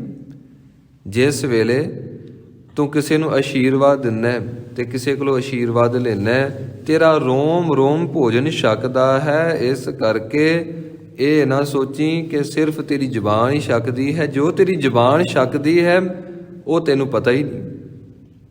ਤੈਨੂੰ ਤਾਂ ਉਹ ਦਿਸਦਾ ਜੋ ਮਿੱਟੀ ਵਿੱਚੋਂ ਪੈਦਾ ਹੋਇਆ, ਸਾਨੂੰ ਤੇ ਉਹੀ ਦਿਸਦਾ ਹੈ ਨਾ। ਸਾਡੀ ਜ਼ੁਬਾਨ ਕੀ ਛਕਦੀ ਹੈ? ਮਹਾਰਾਜ ਜੀ ਕਹਿੰਦੇ ਨੇ, ਜੇ ਤਾਂ ਪਰਮੇਸ਼ਵਰ ਦੇ ਨਾਮ ਨੂੰ ਜਪੀ ਜਾਏਗੀ ਤੇ ਇਹ ਰਸਨਾ 'ਚ ਸੰਤੋਖ ਆ ਜਾਏਗਾ। ਤੇ ਜੇ ਜ਼ੁਬਾਨ ਨੇ ਝੂਠ ਬੋਲਣਾ, ਫਿੱਕਾ ਬੋਲਣਾ, ਕੌੜਾ ਬੋਲਣਾ, ਤਿੱਖਾ ਬੋਲਣਾ, ਤੇ ਜਾਂ ਫਿਰ ਆਪਣੇ ਤੋਂ ਅਮੀਰ ਬੰਦੇ ਦੀ ਆਪਣੇ ਸਵਾਰਥ ਵਾਸਤੇ ਸਿਫਤ ਸਲਾਹ ਕਰਨੀ, ਜਾਂ ਫਿਰ ਕਿਸੇ ਦੀ ਨਿੰਦਿਆ ਚੁਗਲੀ ਕਰਨੀ, ਤੇ ਕਹਿੰਦੇ ਨੇ ਇਹ ਹੈ ਖਾਣਾ ਖਾਜ ਹਾਜ। ਇਹ ਉਹ ਖਾਣਾ ਹੈ ਜਿਹੜਾ ਖਾਣਾ ਖਾਣਯੋਗ ਨਹੀਂ ਪਰ ਜ਼ੁਬਾਨ ਖਾਂਦੀ ਹੈ। ਇਸ ਕਰਕੇ ਸਿੱਖ ਬੜਾ ਸੁਚੇਤ ਹੋ ਕੇ ਰਹਿੰਦਾ ਹੈ। ਕਿਸੇ ਦੀ ਨਿੰਦਿਆ ਚੁਗਲੀ ਕਿਤੇ ਚੱਲਦੀ ਹੋਵੇ, ਉਹ ਕਹਿੰਦਾ ਹੈ ਅੰਦਰ ਗੁਰੂ ਕੇ ਸ਼ਬਦ ਨੂੰ ਜਪ ਕੇ ਇੰਨਾ ਸੁੰਦਰ ਪਕਵਾਨ, ਇੰਨਾ ਸੁੰਦਰ ਭੋਜਨ ਬਣਾਇਆ, ਹੁਣ ਮੈਂ ਸਵਾਹ ਥੋੜ੍ਹਾ ਪਾਉਣੀ ਆ, ਜ਼ਹਿਰ ਥੋੜ੍ਹਾ ਪਾਉਣਾ ਆ ਉਸ ਖਾਣੇ ਦੇ ਵਿੱਚ। ਅਨੇਕਾਂ ਮਹਾਂਪੁਰਸ਼ ਨੇ ਸ਼੍ਰੀ ਹਰਿਮੰਦਰ ਸਾਹਿਬ ਜਾ ਕੇ ਜਿਸ ਵੇਲੇ ਅੰਮ੍ਰਿਤ ਵੇਲੇ ਹਾਜ਼ਰੀ ਭਰਦੇ ਨੇ ਤੇ ਜਦੋਂ ਅੰਦਰੋਂ ਨਿਕਲਦੇ ਨੇ ਬਾਹਰ ਤੇ ਰੂਹ ਦੇ ਦਿੰਦੇ ਨੇ। ਜਦੋਂ ਪੁੱਛਿਆ ਕਿ ਐਸਾ ਕਿਉਂ ਕਰਦੇ ਹੋ ਤੇ ਅੱਗੋਂ ਕਹਿੰਦੇ ਨੇ ਅੰਦਰ ਧੰਨ ਗੁਰੂ ਰਾਮਦਾਸ ਮਹਾਰਾਜ ਜੀ ਨੇ ਭੋਜਨ ਛਕਾਇਆ ਤੇ ਜੇਕਰ ਹੁਣ ਬਾਹਰ ਆ ਕੇ ਤੇ ਨਿੰਦਿਆ ਚੁਗਲੀ ਸੁਣੀ ਤੇ ਇਹ ਜਿਹੜਾ ਭੋਜਨ ਹੈ ਭ੍ਰਿਸ਼ਟਿਆ ਜਾਣਾ ਹੈ। ਇਸ ਕਰਕੇ ਜੋ ਭੋਜਨ ਮੈਂ ਛਕਿਆ ਉਸ ਭੋਜਨ ਨੂੰ ਮੈਂ ਪਚਾ ਕੇ ਉਸ ਭੋਜਨ ਨੂੰ ਜੀਵਨ ਦਾ ਅੰਗ ਬਣਾਉਣਾ ਹੈ। ਨਿੰਦਿਆ ਚੁਗਲੀ ਨਹੀਂ ਸੁਣਨੀ, ਗਲਤ ਮਲਤ ਤਸਵੀਰਾਂ ਨਹੀਂ ਦੇਖਦੇ। ਜੋ ਅਭਿਆਸੀ ਨੇ ਅਵਲ ਤੇ ਅਖਬਾਰ ਪੜ੍ਹਦੇ ਹੀ ਨਹੀਂ, ਉਹ ਕਹਿੰਦੇ ਨੇ ਛੱਡੋ ਪਰਾਂ, ਇਸ ਗਿਆਨ ਨੇ ਤੇ ਅੱਗੇ ਬੇੜਾ ਗਰਕ ਕਰ ਛੱਡਿਆ। ਸਾਨੂੰ ਆਪਣੇ ਆਪ ਦੀ ਸਮਝ ਹੈ ਕੋਈ ਨਹੀਂ। ਦੇਖੋ, ਸਾਨੂੰ ਆਪਣੇ ਆਪ ਦੀ ਨਹੀਂ ਸਮਝ ਕਿ ਅਸੀਂ ਹੈ ਕੌਣ, ਅਸੀਂ ਜਾਣਾ ਕਿੱਥੇ, ਸਾਡਾ ਮਾਰਗ ਕੀ। ਅਖਬਾਰ ਫੜ ਕੇ ਕੀ ਅਸੀਂ ਦੇਖਦੇ ਹਾਂ, ਦੂਜਿਆਂ ਦੇ ਬਾਰੇ ਅਸੀਂ ਜਾਣਦੇ ਹਾਂ। ਫਲਾਣੀ ਥਾਂ ਦੇ ਉੱਤੇ ਐਕਸੀਡੈਂਟ ਹੋ ਗਿਆ, ਦੁਰਘਟਨਾ ਹੋ ਗਈ, ਉੱਥੇ ਇੰਨੇ ਮਰ ਗਏ, ਇੰਨੀਆਂ ਦੇ ਬਾਹਾਂ ਟੁੱਟ ਗਈਆਂ, ਇੰਨਾ ਥਾਵਾਂ ਤੇ ਰੇਪ ਹੋ ਗਏ, ਇੰਨਾ ਥਾਵਾਂ ਤੇ ਬਲਾਤਕਾਰ ਹੋ ਗਏ, ਇੱਥੇ ਫਲਾਣੇ ਮੰਤਰੀ ਨੂੰ ਛਿੱਤਰ ਪਏ, ਇੱਥੇ ਫਲਾਣੇ ਮੰਤਰੀ ਦੀ ਸਿਫਤ ਸਲਾਹ ਹੋਈ, ਇੱਥੇ ਫਲਾਣੇ ਮੰਤਰੀ ਦੀ ਬੇਇੱਜ਼ਤੀ ਹੋਈ। ਐ ਮਣਾ ਇਹ ਦੱਸ ਵੀ ਇਸ ਵੇਲੇ ਤੇਰੀ ਕਿਤਨੀ ਕੁ ਦਰਗਾਹ ਤੋਂ ਬੇਇੱਜ਼ਤੀ ਹੁੰਦੀ ਪਈ ਹੈ। 100 ਉਲਾਮੇ ਦਿਨੇ ਕਹਿ ਰਾਤੀ ਮਿਲਣ ਸਹੰਸ, ਸਿਫਤ ਸਲਾਹਨ ਛੱਡ ਕੇ ਕਰੰਗੀ ਲੱਗਾ ਹੰਸ। ਤੈਨੂੰ ਤੇ ਉਲਾਮੇ ਮਿਲਦੇ ਪਏ ਆ। ਤੂੰ ਲੋਕਾਂ ਦੇ ਬਾਰੇ ਬੜਾ ਜਾਣਦਾ, ਆਪਣੇ ਬਾਰੇ ਦੇਖ, ਝਾਤੀ ਮਾਰ ਅੰਦਰ। ਆਪਨੜਾ ਗਿਰੀਵਾਨ ਮੈਂ ਸਿਰ ਨੀਵਾ ਕਰ ਦੇਖ। ਦੂਜਿਆਂ ਦੀ ਗੱਲ ਛੱਡ, ਦੂਜੇ ਕੀ ਕਰਦੇ ਨੇ। ਜਿਹੜੀ ਬੱਸ ਡਿੱਗ ਪਈ, ਟੁੱਟ ਗਈ, ਦੁਰਘਟਨਾ ਗ੍ਰਸਤ ਹੋ ਗਈ, ਉਹਨੂੰ ਛੱਡ, ਉਹ ਤੇ ਹੋ ਗਈ। ਆਪਣੇ ਦਿਮਾਗ ਦੇ ਵਿੱਚ ਫਾਲਤੂ ਦੀ ਇਨਫੋਰਮੇਸ਼ਨ ਨਾ ਭਰ। ਜਿਹੜੀ ਇਨਫੋਰਮੇਸ਼ਨ, ਜਿਹੜੀ ਜਾਣਕਾਰੀ ਤੇਰੇ ਗੁਰੂ ਨੂੰ ਪ੍ਰਵਾਨ ਨਹੀਂ, ਤੂੰ ਅਜੇ ਤੱਕ ਭਰੀ ਹੀ ਉਹ ਆ। ਤੇ ਜੇ ਕਿਤੇ ਗੁਰੂ ਦੇ ਅਨੁਸਾਰ ਜਾਣਕਾਰੀ ਭਰੀ ਹੁੰਦੀ, ਗਿਆਨ ਭਰਿਆ ਹੁੰਦਾ, ਤੇ ਹੁਣ ਤੂੰ ਬ੍ਰਹਮ ਗਿਆਨੀ ਹੋਣਾ ਸੀ। ਤੇ ਜੇ ਹੁਣ ਤੱਕ ਹਜ਼ਾਰਾਂ ਅਖਬਾਰਾਂ ਪੜ੍ਹ ਕੇ ਤੇਰਾ ਕੱਖ ਨਹੀਂ ਨਾ ਬਣਿਆ, ਤੇ ਹੁਣ ਬਣਨਾ ਕੁਝ ਨਹੀਂ। ਛੱਡ ਇਹਨਾਂ ਅੱਖਰਾਂ ਨੂੰ। ਮਹਾਰਾਜ ਜੀ ਕਹਿੰਦੇ ਨੇ ਇਹ ਅੱਖਰ ਖਿਰ ਜਾਹੇਗੇ, ਉਹ ਅੱਖਰ ਇਨ ਮਹਿਨਾ।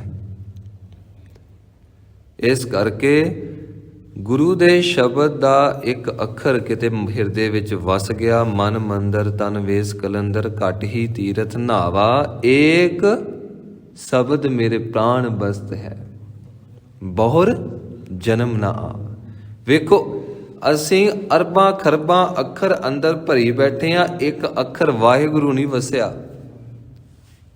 ਮਹਾਰਾਜ ਜੀ ਕਹਿੰਦੇ ਨੇ ਸਿਰ ਕੇ ਲੇਖ ਨਾ ਪੜ੍ਹੇ ਇਆਣਾ, ਕਾਇਆ ਕਾਗਦ ਮਨ ਪਰਵਾਨਾ, ਸਿਰ ਕੇ ਲੇਖ ਨਾ ਪੜ੍ਹਿਆ ਇਆਣਾ।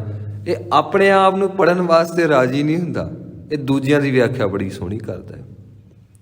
ਉਹ ਮੰਤਰੀ ਚੰਗਾ, ਉਹ ਸਰਕਾਰ ਮਾੜੀ, ਇਹ ਸਰਕਾਰ ਚੰਗੀ। ਦੂਜਿਆਂ ਨੂੰ ਐਕਸਪਲੇਨੇਸ਼ਨ ਦੇਣ ਵੇਲੇ ਇਹ ਬੜਾ ਸਿਆਣਾ ਹੋ ਜਾਂਦਾ। ਤੇ ਜਦੋਂ ਗੁਰੂ ਕਹਿੰਦਾ ਹੈ ਆ ਜਾ ਹੁਣ ਤੂੰ ਆਪਣੇ ਵੱਲ ਆ, ਕਿੱਥੇ ਕੋ ਟਿਕਿਆ, ਅੰਮ੍ਰਿਤ ਵੇਲੇ ਉੱਠਦਾ ਹੈ। ਮਹਾਰਾਜ ਜੀ ਤੁਸੀਂ ਆਪ ਹੀ ਕਿਰਪਾ ਨਹੀਂ ਕਰਦੇ। ਅੱਛਾ ਚਲੋ ਅਖਬਾਰ ਪੜ੍ਹਨੀ ਆ, ਉਦੋਂ ਕਿਰਪਾ ਕਿੱਥੋਂ ਆ ਜਾਂਦੀ ਆ। ਕਹਿਣ ਦਾ ਅਰਥ ਹੈ ਬੰਦੇ ਕੋਲ ਬਹਾਨੇ ਬਹੁਤ ਨੇ। ਮਹਾਰਾਜ ਜੀ ਕਹਿੰਦੇ ਨੇ ਮਾਰਗ ਐਸਾ ਹੈ ਸਿਰ ਦੀਜੈ ਕਾਣ ਨਾ ਕੀਜੈ। ਇੱਥੇ ਬਹਾਨੇਬਾਜ਼ੀ ਨਹੀਂ ਚੱਲਣੀ, ਇੱਥੇ ਸਿਰ ਦੇਣਾ ਹੀ ਪੈਣਾ। ਅਸੀਂ ਤੇ ਸਿਰ ਦਿੱਤਾ ਹੋਇਆ, ਅਖਬਾਰਾਂ ਨੂੰ ਦਿੱਤਾ ਹੋਇਆ, ਅਸੀਂ ਸਿਰ ਦਿੱਤਾ। ਵੇਖੋ ਸਾਡਾ ਗੁਰੂ ਕੌਣ ਆ, ਅਖਬਾਰਾਂ ਸਾਡੀਆਂ ਗੁਰੂ ਬਣੀ ਬੈਠੀਆਂ ਆ ਮਨਮੁਖ ਬੰਦੇ ਦੀ। ਤੇ ਚੈਨਲ ਜਿਹੜੇ ਚੱਲਦੇ ਨੇ ਕਿ ਅੱਜ ਇਹ ਹੋ ਗਿਆ, ਅੱਜ ਉਹ ਹੋ ਗਿਆ, ਤੇਰੇ ਅੰਦਰ ਕੀ ਕੀ ਹੋ ਗਿਆ ਦੇਖ। ਤੂੰ ਆਪਣੇ ਪ੍ਰਤੀ ਬਿਲਕੁਲ ਵੀ ਸਤਰਕ ਨਹੀਂ ਹੈ। ਤੂੰ ਸਾਰੀ ਸ੍ਰਿਸ਼ਟੀ ਦੀ ਜਾਣਕਾਰੀ ਰੱਖਦਾ ਹੈ ਤੇ ਗੁਰੂ ਕਹਿੰਦਾ ਹੈ ਤੂੰ ਆਪਣੇ ਬਾਰੇ ਜਾਣਕਾਰੀ ਇਕੱਠੀ ਕਰ। ਇੰਨੇ ਸਾਲ ਤੇਰੇ ਮਰ ਚੁੱਕੇ ਨੇ, ਤੂੰ ਮਰ ਗਿਆ ਹੈ, ਤੂੰ 40 ਸਾਲ ਮਰ ਗਿਆ ਹੈ। ਐ ਮਰਿਆ ਬੰਦਿਆ, ਤੂੰ ਥੋੜ੍ਹਾ ਜਿਹਾ ਖਿਆਲ ਕਰ, ਜਿਹੜੇ ਥੋੜ੍ਹੇ ਬਹੁਤੇ ਸਵਾਸ ਨੇ ਇਹਨਾਂ ਦੇ ਵਿੱਚ ਕਿਤੇ ਜਾਗਰਤੀ ਲੈ ਆ, ਕਿਤੇ ਗੁਰੂ ਦੇ ਸ਼ਬਦ ਨੂੰ ਜਪ ਲੈ। ਮਰਨ ਤੋਂ ਬਾਅਦ ਕਿਤੇ ਕੰਮ ਆ ਜਾਏਗਾ ਗੁਰੂ ਦਾ ਸ਼ਬਦ। ਪਰ ਅਸੀਂ ਤੇ ਮੰਨੀ ਬੈਠੇ ਹਾਂ ਬਾਕੀ ਮਰਨੇ ਨੇ, ਅਸੀਂ ਨਹੀਂ ਮਰਨਾ। ਅਸੀਂ ਉੱਤੋਂ ਲਿਖਾ ਕੇ ਲੈ ਕੇ ਆਏ ਹਾਂ, ਤਾਂ ਹੀ ਤੇ ਸੁੱਤੇ ਰਹਿੰਦੇ ਹਾਂ, ਤਾਂ ਹੀ ਤੇ ਭਗਤੀ ਨਹੀਂ ਕਰਦੇ। ਨਹੀਂ ਤਾਂ ਅਸੀਂ ਇਹ ਸੋਚੀਏ ਕਿ ਅਸੀਂ ਮਰ ਜਾਣਾ। ਫਿਰ ਕਬੀਰ ਸਾਹਿਬ ਵਰਗਾ ਕਹਿੰਦਾ ਮੈਨੂੰ ਨੀਂਦ ਹੀ ਨਹੀਂ ਆਉਂਦੀ। ਕਬੀਰ ਸੂਤਾ ਕਿਆ ਕਰੇ, ਜਾਗ ਰੋਏ ਪੈ ਦੁੱਖ, ਜਾਕਾ ਬਾਸਾ ਗੋਰ ਮੈਂ ਸੋ ਕੇ ਸੋਵੈ ਸੁੱਖ। ਜੇ ਪਤਾ ਅਖੀਰ ਤੇ ਮੈਂ ਮਰਨਾ ਹੀ ਆ, ਮੈਂ ਕਬਰ 'ਚ ਪੈਣਾ ਆ, ਉਹ ਕਹਿਣ ਲੱਗਾ ਮਰਨ ਤੋਂ ਪਹਿਲਾਂ ਪਹਿਲਾਂ ਕੁਝ ਐਸਾ ਕਰ ਲਈਏ ਕਿ ਰੱਬ ਦੇ ਘਰ ਦੇ ਵੀ ਸਤਿਕਾਰ ਮਿਲ ਜਾਏ, ਕਿਤੇ ਰੱਬ ਦੀ ਪ੍ਰਾਪਤੀ ਹੋ ਜਾਏ। ਸੱਚੇ ਪਾਤਸ਼ਾਹ ਜੀ ਦੇ ਸ਼ਬਦ ਵੱਲ ਆਪਾਂ ਆਈਏ, ਆਪਣੇ ਕੰਸੈਪਟ ਵੱਲ ਆਈਏ। ਮਹਾਰਾਜ ਜੀ ਫਰਮਾਉਂਦੇ ਨੇ ਬੰਦੇ ਦਾ ਸੁਭਾਅ ਬਣ ਚੁੱਕਾ ਹੈ, ਬੰਦੇ ਨੇ ਉਸ ਵਸਤੂ ਨੂੰ ਗ੍ਰਹਿਣ ਕਰਨਾ ਹੈ ਜਿਹੜੀ ਵਸਤੂ ਛਕ ਛਕ ਕੇ ਰੱਬ ਤੋਂ ਦੂਰ ਹੋ ਗਿਆ। ਅਸੰਖ ਮਲੇਛ ਮਲ ਭਖ ਖਾਹੇ, ਇਹ ਪਤਾ ਨਹੀਂ ਕਿਤਨਾ ਕੁ ਮਾੜਾ ਭੋਜਨ ਕਰਦਾ ਰਿਹਾ। ਜਿਸ ਵੇਲੇ ਭੋਜਨ ਅਸੀਂ ਗਲਤ ਕਰ ਲਈਏ ਨਾ, ਹੁਣ ਅਸੀਂ ਇਸ ਢੰਗ ਨਾਲ ਦੇਖ ਲਈਏ ਕਿ ਅਸੀਂ ਪ੍ਰਸ਼ਾਦਾ ਲਿਆ, ਅਸੀਂ ਉੱਤੇ ਗਟਰ ਦਾ ਪਾਣੀ ਪਾ ਦਈਏ, ਅਸੀਂ ਵਿਸ਼ਟਾ ਉੱਤੇ ਰੱਖ ਦਈਏ ਤੇ ਅਸੀਂ ਕਹਾਂਗੇ ਕਿ ਇਹ ਤਾਂ ਮਲੀਨ, ਇਹ ਤਾਂ ਵੇਖਣ ਯੋਗ ਨਹੀਂ ਰਹਿ ਗਿਆ। ਤੇ ਸੱਚੇ ਪਾਤਸ਼ਾਹ ਕਹਿਣ ਲੱਗੇ ਆਪਣੇ ਅੰਦਰ ਝਾਤ ਮਾਰ, ਤੇਰੇ ਅੰਦਰ ਤੇ ਇੰਨਾ ਕੂੜ ਕਬਾੜ, ਇੰਨਾ ਵਿਸ਼ਟਾ, ਇੰਨੀ ਗੰਦਗੀ ਭਰੀ ਪਈ ਆ, ਦੱਸ ਫਿਰ ਉੱਥੇ ਪਰਮੇਸ਼ਵਰ ਕਿਵੇਂ ਰਵੇ। ਸਾਨੂੰ ਇੰਨਾ ਪਤਾ ਹੈ ਕਿ ਚੰਗਾ ਛਕੋਗੇ ਤੇ ਤੰਦਰੁਸਤ ਰਹੋਗੇ। ਤੇ ਮਹਾਰਾਜ ਜੀ ਕਹਿੰਦੇ ਨੇ ਜੇ ਤੂੰ ਨੇਤਰਾਂ ਨਾਲ ਚੰਗਾ ਛਕੇਂਗਾ, ਕੰਨਾਂ ਨਾਲ ਚੰਗਾ ਛਕੇਂਗਾ ਤੇ ਤੇਰਾ ਆਤਮਿਕ ਜੀਵਨ ਸਵਸਥ ਰਹੇਗਾ, ਨਹੀਂ ਤਾਂ ਤੂੰ ਬਿਮਾਰ ਹੋ ਜਾਏਗਾ। ਤਕਰੀਬਨ ਜਿਸ ਮਨੁੱਖ ਦਾ 24 ਘੰਟੇ ਸਿਮਰਨ ਨਹੀਂ ਚੱਲਦਾ, ਬਿਮਾਰ ਹੀ ਹੈ, ਉਹ ਬਿਮਾਰ ਹੀ ਆ। ਗੁਰੂ ਮਹਾਰਾਜ ਜੀ ਨੂੰ ਬਿਮਾਰੀ ਕਹਿੰਦੇ ਨੇ। ਸੰਸਾਰ ਰੋਗੀ ਨਾਮ ਦਾਰੂ ਮੈਲ ਲਾਗੈ ਸੱਚ ਬਿਨਾ। ਤੇਰੇ ਅੰਦਰ ਮੈਲ ਲੱਗੀ ਆ, ਬਸ ਤੂੰ ਰੋਗੀ ਆ। ਤੇ ਜੇ ਮੈਲ ਲੱਗੀ, ਇਹਦਾ ਅਰਥ ਕੀ ਆ? ਤੇਰਾ ਮਨ ਟਿਕੇਗਾ ਨਹੀਂ, ਤੇਰਾ ਮਨ ਸੰਸਾਰ ਵੱਲ ਦੌੜੇਗਾ, ਨਿਰੰਕਾਰ ਵੱਲੋਂ ਭੱਜੇਗਾ। ਤੇ ਹੁੰਦਾ ਇਹੀ ਕੁਝ ਪਿਆ ਹੈ। ਮੋਸਟਲੀ ਹਮੇਸ਼ਾ ਬਹੁ ਗਿਣਤੀ ਦੀ ਗੱਲ ਕੀਤੀ ਜਾਂਦੀ ਹੈ। ਮਹਾਰਾਜ ਜੀ ਕਹਿੰਦੇ ਨੇ ਇੱਕ ਇੱਕ ਰੋਮ ਭੋਜਨ ਛਕਦਾ, ਵੇਖੀ ਕਿਤੇ ਤੂੰ ਉਹਨਾਂ ਦੀ ਗਿਣਤੀ ਵਿੱਚ ਸ਼ੁਮਾਰ ਨਾ ਹੋ ਜਾਵੀਂ ਜੋ ਮਾੜਾ ਛਕਦੇ ਨੇ, ਜੋ ਚੋਰੀਆਂ ਕਰਦੇ ਨੇ, ਜੋ ਪਾਪ ਕਮਾਉਂਦੇ ਨੇ, ਜੋ ਲੋਕਾਂ ਦਾ ਗਲਾ ਵੱਢਦੇ ਨੇ। ਕਿਤੇ ਤੂੰ ਆਪਣੇ ਆਤਮਿਕ ਜੀਵਨ ਦਾ ਗਲਾ ਤਾਂ ਨਹੀਂ ਵੱਢਿਆ, ਗੁਰੂ ਦੇ ਸ਼ਬਦ ਨੂੰ ਕਮਾਇਆ ਨਹੀਂ, ਤੂੰ ਆਪਣੇ ਆਪ ਨੂੰ ਪਾਪੀ ਹੀ ਗਿਣ, ਜਿਹਨੇ ਗੁਰੂ ਕੇ ਸ਼ਬਦ ਨੂੰ ਕਮਾਇਆ ਨਹੀਂ। ਜਿੰਨਾ ਚਿਰ ਬ੍ਰਹਮ ਗਿਆਨ ਦੀ ਅਵਸਥਾ ਨਹੀਂ, ਉਹਨਾਂ ਚਿਰ ਮਹਾਰਾਜ ਜੀ ਕਹਿੰਦੇ ਨੇ ਮੈਲ ਲੱਗੀ ਹੈ। ਅੱਗੇ ਮਹਾਰਾਜ ਜੀ ਬਖਸ਼ਿਸ਼ ਕਰਦੇ ਹਨ, ਅਸੰਖ ਨਿੰਦਕ ਸਿਰ ਕਰਹਿ ਭਾਰ। ਅਨੇਕਾਂ ਹੀ ਐਸੇ ਨਿੰਦਕ ਹਨ ਜਿਨ੍ਹਾਂ ਦੇ ਸਿਰ ਦੇ ਉੱਤੇ ਬੜਾ ਭਾਰ ਚੜਿਆ ਹੋਇਆ ਹੈ, ਪਰ ਨਿੰਦਿਆ ਫੇਰ ਕਰੀ ਜਾਂਦੇ ਨੇ। ਤੇ ਜੇਕਰ ਪਤਾ ਹੋਵੇ ਕਿ ਸਾਡੇ ਸਿਰ ਤੇ ਕਿਸੇ ਚੀਜ਼ ਨਾਲ ਭਾਰ ਪੈਣਾ ਹੈ ਤੇ ਬੰਦਾ ਸਤਰਕ ਹੁੰਦਾ ਹੈ। ਜਿਸ ਤਰ੍ਹਾਂ ਅਸੀਂ ਜਾਣਾ ਹੋਵੇ ਕਿਤੇ, ਸਾਡੇ ਕੋਲ ਸਮਾਂ ਘੱਟ ਹੋਵੇ ਤੇ ਸਾਨੂੰ ਕੋਈ ਬੰਦਾ ਕਹੇ ਕਿ 5 ਕੁਇੰਟਲ ਸਿਰ ਤੇ ਭਾਰ ਚੁੱਕ ਕੇ ਲਿਆਂਦੇ ਜਾਇਓ, ਤੇ ਅਸੀਂ ਉਸ ਵੇਲੇ ਕਿੰਨੇ ਸਿਆਣੇ ਬਣ ਜਾਂਦੇ ਹਾਂ। ਅਸੀਂ ਕਹਿੰਦੇ ਹਾਂ ਨਹੀਂ, ਅਸੀਂ ਜਾਣਾ ਕਾਹਲੀ ਨਾਲ, ਤੇਜ਼ ਦੌੜ ਕੇ ਜਾਣਾ ਹੈ, ਤੇ ਅਸੀਂ ਸਿਰ ਤੇ ਭਾਰ ਚੁੱਕ ਕੇ ਅਸੀਂ ਤੁਰ ਨਹੀਂ ਸਕਦੇ। ਇੰਨਾ ਭਾਰ, ਉਹ ਭਾਰ ਸਾਨੂੰ ਦਿਸਦਾ। ਤੇ ਸੱਚੇ ਪਾਤਸ਼ਾਹ ਜੀ ਕਹਿੰਦੇ ਨੇ ਤੂੰ ਆਪਣੇ ਅੰਦਰ ਝਾਤ ਮਾਰ ਕੇ ਦੇਖ, ਤੂੰ ਨਿੰਦਿਆ ਚੁਗਲੀ ਦਾ ਪਤਾ ਨਹੀਂ ਕਿੰਨੇ ਜਨਮਾਂ ਦਾ ਤੂੰ ਭਾਰ ਅੰਦਰ ਚੱਕਿਆ ਹੋਇਆ ਹੈ।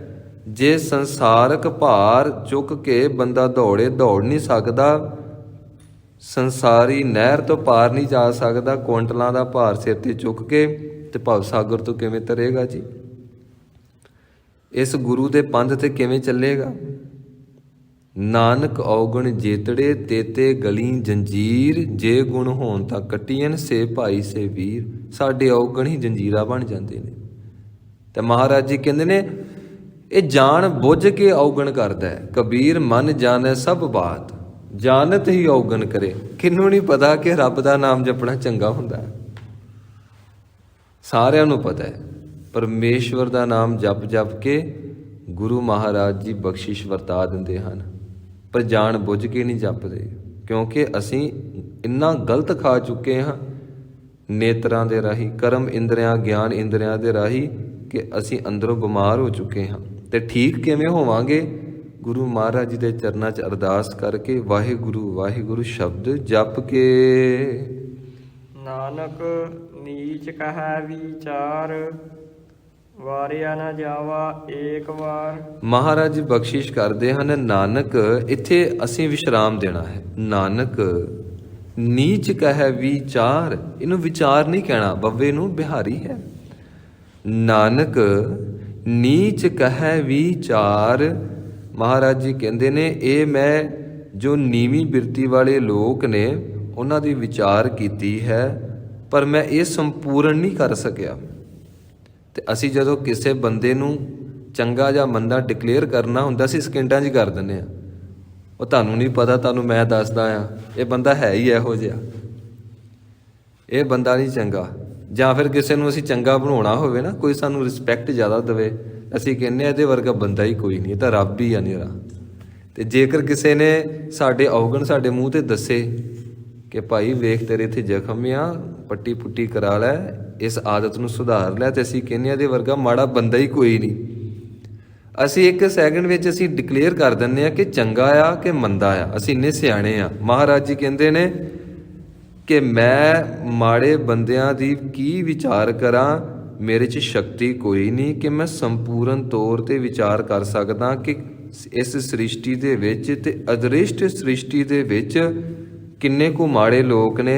ਸੱਚੇ ਪਾਤਸ਼ਾਹ ਜੀ ਇੱਕ ਥਾਂ 'ਤੇ ਕਹਿੰਦੇ ਨੇ, ਨਾਨਕ ਮੂਰਖ ਏਕ ਤੂੰ ਅਵਰ ਭਲਾ ਸਹਿਸਾਰ, ਹਮ ਨਹੀਂ ਚੰਗੇ ਬੁਰਾ ਨਹੀਂ ਕੋਏ, ਪ੍ਰਣਵਤ ਨਾਨਕ ਤਾਰੇ ਸੋਏ।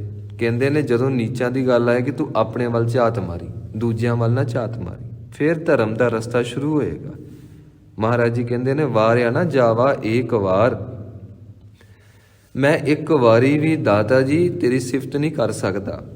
ਮੇਰੇ ਵਿੱਚ ਇੰਨੀ ਤਾਕਤ ਨਹੀਂ ਹੈ ਕਿ ਮੈਂ ਤੇਰੀ ਇੱਕ ਵੀ ਦਾਤ ਦੀ ਸੰਪੂਰਨ ਵਿਆਖਿਆ ਕਰ ਸਕਾਂ, ਕਿਉਂਕਿ ਤੂੰ ਅਸੀਮ ਹੈ, ਅਜ਼ੀਮ ਹੈ, ਤੇ ਜਿਹੜੀ ਚੀਜ਼ ਤੂੰ ਸ੍ਰਿਸ਼ਟੀ ਦੇ ਵਿੱਚ ਸਿਰਜੀ ਉਹ ਵੀ ਅਸੀਮ ਹੈ, ਉਹ ਵੀ ਅਜ਼ੀਮ ਹੈ। ਹਰ ਇੱਕ ਚੀਜ਼ ਵਿਸਮਾਦ ਵਾਲੇ ਪਾਸੇ ਲੈ ਜਾਂਦੀ ਹੈ।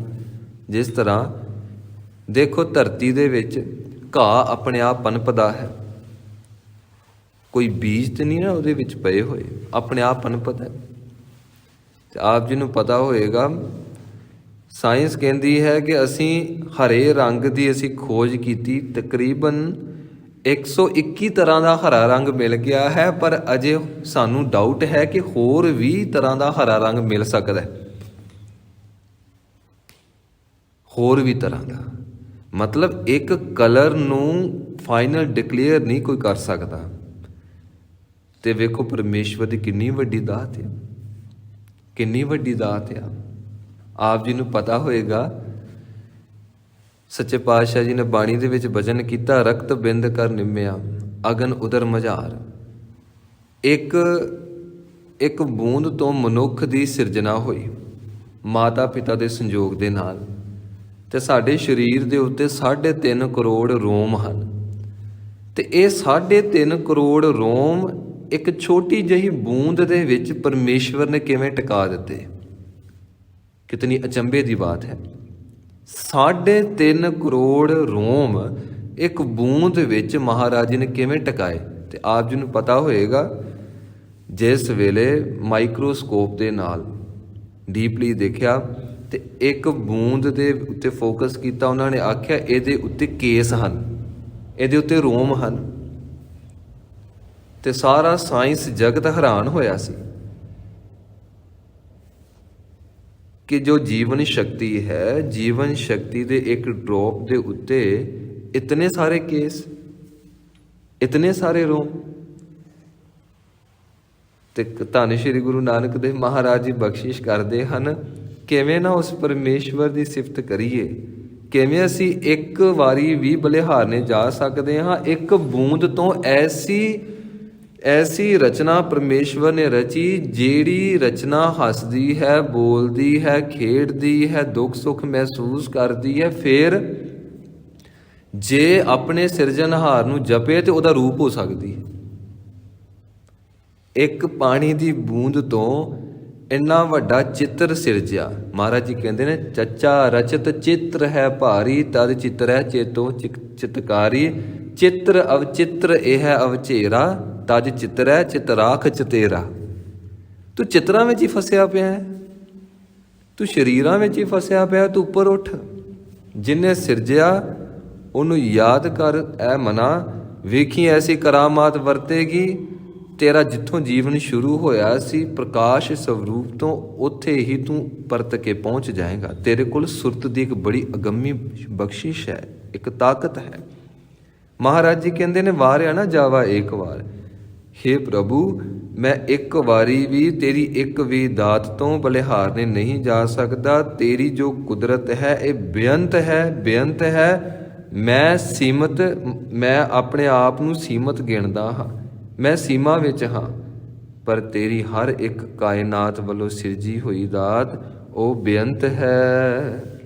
ਜੋ ਤੁਧ ਭਾਵੈ ਸਾਈ ਭਲੀ ਕਾਰ, ਤੂੰ ਸਦਾ ਸਲਾਮਤ ਨਿਰੰਕਾਰ। ਹੇ ਮੇਰੇ ਮਾਲਕ ਜੀ, ਜੋ ਤੁਹਾਨੂੰ ਚੰਗਾ ਲੱਗਦਾ ਹੈ ਉਹ ਹੁਣ ਮੈਨੂੰ ਵੀ ਚੰਗਾ ਲੱਗਦਾ ਹੈ, ਕਿਉਂਕਿ ਇੱਕ ਮਿਕਤਾ ਹੋ ਗਈ ਨਾ।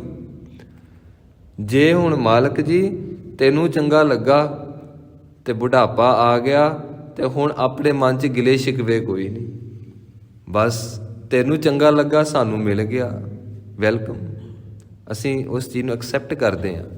ਸਰਦੀ ਆ ਗਈ, ਹੁਣ ਅਸੀਂ ਕੀ ਕਹੀਏ ਕਿ ਸਰਦੀ ਦਾ ਬੇੜਾ ਗਰਕ ਹੋ ਜਾਏ, ਸਰਦੀ ਦਾ ਰਹੇ ਕੱਖ ਨਾ, ਠੰਡ ਇੰਨੀ ਵੱਧ ਗਈ।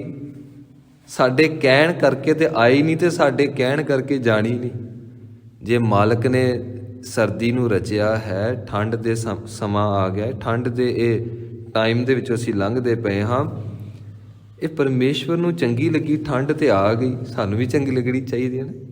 ਗਰਮੀ ਆ ਗਈ ਤੇ ਪਰਮੇਸ਼ਵਰ ਨੂੰ ਚੰਗੀ ਲੱਗੀ ਤੇ ਆ ਗਈ ਤੇ ਸਾਨੂੰ ਵੀ ਚੰਗੀ ਲੱਗਣੀ ਚਾਹੀਦੀ ਆ। ਪਰ ਗਰਮੀ ਵੇਲੇ ਅਸੀਂ ਉਲਾਮੇ ਦਿੰਦੇ ਹਾਂ, ਹਾਏ ਮਰ ਗਏ, ਇੰਨੀ ਗਰਮੀ, ਇੰਨੀ ਗਰਮੀ, ਤਪ ਗਏ ਹਾਂ। ਬਾਹਰ ਦੀ ਗਰਮੀ ਦਾ ਪਤਾ, ਜਿਹੜਾ ਅੰਦਰ 24 ਘੰਟੇ ਤਪਦਾ ਰਹਿੰਦਾ ਆ ਉਹਦੀ ਸਮਝ ਹੀ ਕੋਈ ਨਹੀਂ, ਕਿਉਂਕਿ ਸਰੀਰ ਨਾਲ ਜੁੜੇ ਹੋਏ ਆ ਨਾ। ਤੇ ਜਦੋਂ ਸਰੀਰ ਤੋਂ ਉੱਪਰ ਉੱਠ ਗਏ ਫਿਰ ਅੰਦਰ ਦਾ ਪਤਾ ਲੱਗਦਾ। ਕਾਇਆ ਆਰਣ ਮਨ ਵਿੱਚ ਲੋਹਾ, ਪੰਚ ਅਗਨ ਤਿਤ ਲਾਗ ਰਹੀ। 5 ਵਿਸ਼ੇ ਵਿਕਾਰਾਂ ਦੀ ਅੱਗ ਲੱਗੀ ਪਈ ਆ। ਸ੍ਰਿਸ਼ਟੀ ਵਿੱਚ ਕੋਈ ਐਸਾ ਚੁੱਲ੍ਹਾ ਨਹੀਂ ਹੋਣਾ ਜਿੱਥੇ 24 ਘੰਟੇ ਹੀ ਅੱਗ ਬਲਦੀ ਹੋਵੇ। ਸਿਰਫ ਇੱਕ ਹੀ ਆ, ਉਹ ਮਨੁੱਖ ਦਾ ਹਿਰਦਾ।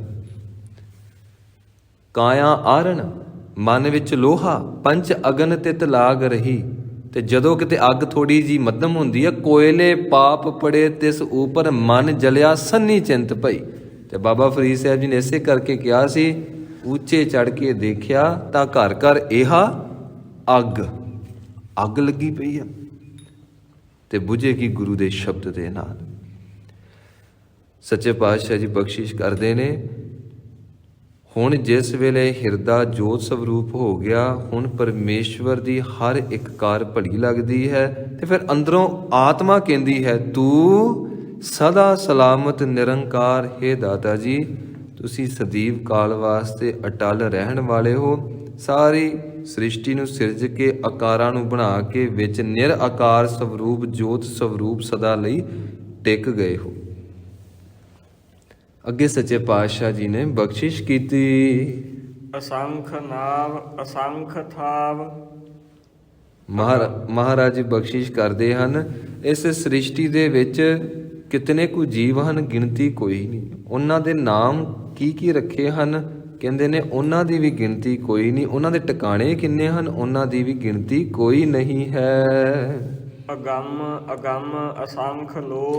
ਹੁਣ ਦੇਖੋ ਇਸ ਪੰਕਤੀ ਨੂੰ ਆਪ ਜੀ ਧਿਆਨ ਨਾਲ ਦੇਖਿਓ, ਅਸੀਂ ਪੜ੍ਹਦੇ ਰੋਜ਼ ਹੀ ਹਾਂ। ਸੱਚੇ ਪਾਤਸ਼ਾਹ ਜੀ ਬਖਸ਼ਿਸ਼ ਕਰਦੇ ਹਨ, ਅਗੰਮ। ਅਗੰਮ ਦਾ ਅਰਥ ਹੈ ਗਮਤਾ ਤੋਂ ਰਹਿਤ। ਗਮਤਾ ਤੋਂ ਰਹਿਤ, ਜਿੱਥੋਂ ਤੱਕ ਮਨੁੱਖ ਦੀਆਂ ਗਿਆਨ ਇੰਦਰੀਆਂ, ਕਰਮ ਇੰਦਰੀਆਂ, ਖਿਆਲ, ਅੰਦਰ ਦਾ ਕੋਈ ਵੀ ਭਾਵ ਪਹੁੰਚ ਨਾ ਸਕੇ। ਮਹਾਰਾਜ ਜੀ ਕਹਿੰਦੇ ਨੇ ਕਿ ਜੋ ਤੈਨੂੰ ਦਿਸਦਾ, ਤੂੰ ਸੋਚਦਾ, ਇਹੀ ਬਹੁਤ ਹੈ। ਅਗੰਮ ਅਗੰਮ ਅਸੰਖ ਲੋ। ਇਹਨੂੰ ਲੋ ਕਵਾਂਗੇ, ਲੋ ਨਹੀਂ ਕਵਾਂਗੇ। ਜੇ ਲੱਲੇ ਨੂੰ ਹੋੜਾ ਹੁੰਦਾ ਫਿਰ ਲੋ ਸੀ, ਲੱਲੇ ਨੂੰ ਹੋੜਾ, ਅੱਗੇ ਹੈ ਐੜਾ, ਲੋ। ਮਹਾਰਾਜ ਜੀ ਕਹਿੰਦੇ ਨੇ ਅਨੇਕਾਂ ਹੀ ਐਸੇ ਲੋਕ ਹਨ, ਅਨੇਕਾਂ ਹੀ ਐਸੀਆਂ ਥਾਵਾਂ ਹਨ, ਅਨੇਕਾਂ ਹੀ ਐਸੇ ਮੰਡਲ ਹਨ ਜਿਨ੍ਹਾਂ ਦੀ ਗਿਣਤੀ ਕੋਈ ਨਹੀਂ, ਪਰ ਐਗਜ਼ਿਸਟ ਕਰਦੇ ਨੇ, ਉਹ ਹਾਜ਼ਰ ਹਨ। ਸਾਡੀ ਉੱਥੋਂ ਤੱਕ ਪਹੁੰਚ ਨਹੀਂ ਹੈ, ਪਰ ਅਸੀਂ ਇਹ ਨਹੀਂ ਕਹਿ ਸਕਦੇ ਕਿ ਜਿਹੜੀ ਚੀਜ਼ ਅਸੀਂ ਦੇਖੀ ਨਹੀਂ ਉਹ ਹੈ ਹੀ ਨਹੀਂ। ਮਹਾਰਾਜ ਜੀ ਕਹਿੰਦੇ ਨੇ ਮੈਂ ਦੇਖ ਲਏ ਹਨ ਉਹ ਥਾਂ, ਪਰ ਉਹਨਾਂ ਥਾਵਾਂ ਦੀ ਗਿਣਤੀ ਨਹੀਂ ਕਰ ਸਕਿਆ। ਕਿਤਨੀ ਕੁ ਗਿਣਤੀ ਕਰਾਂ, ਜਦ ਕਿ ਧੰਨ ਸ਼੍ਰੀ ਗੁਰੂ ਨਾਨਕ ਦੇਵ ਮਹਾਰਾਜ ਜੀ ਖੁਦ ਅਕਾਲ ਪੁਰਖ ਸਵਰੂਪ ਹਨ। ਪਰ ਮਹਾਰਾਜ ਜੀ ਨਿਮਰਤਾ ਭਾਵ ਵਿੱਚ ਆ ਕੇ ਕਹਿੰਦੇ ਨੇ ਦਾਤਾ ਜੀ ਅਨੇਕਾਂ ਹੀ ਐਸੇ ਭਵਨ ਹਨ, ਅਨੇਕਾਂ ਹੀ ਐਸੇ ਮੰਡਲ ਹਨ, ਅਨੇਕਾਂ ਹੀ ਐਸੇ ਲੋਕ ਹਨ, ਅਨੇਕਾਂ ਹੀ ਐਸੀਆਂ ਧਰਤੀਆਂ ਹਨ ਜਿੱਥੋਂ ਤੱਕ ਮਨੁੱਖ ਦੀ ਪਹੁੰਚ ਹੋ ਹੀ ਨਹੀਂ ਸਕਦੀ। ਇੱਥੇ ਸ਼ਬਦ ਵਰਤਿਆ ਹੋ ਹੀ ਨਹੀਂ ਸਕਦੀ। ਜਿੱਥੋਂ ਤੱਕ ਇਹਨਾਂ ਦੀ ਆਤਮਿਕ ਅਵਸਥਾ ਜਾਏਗੀ ਉੱਥੋਂ ਤੱਕ ਹੀ ਪਹੁੰਚ ਹੋਏਗੀ।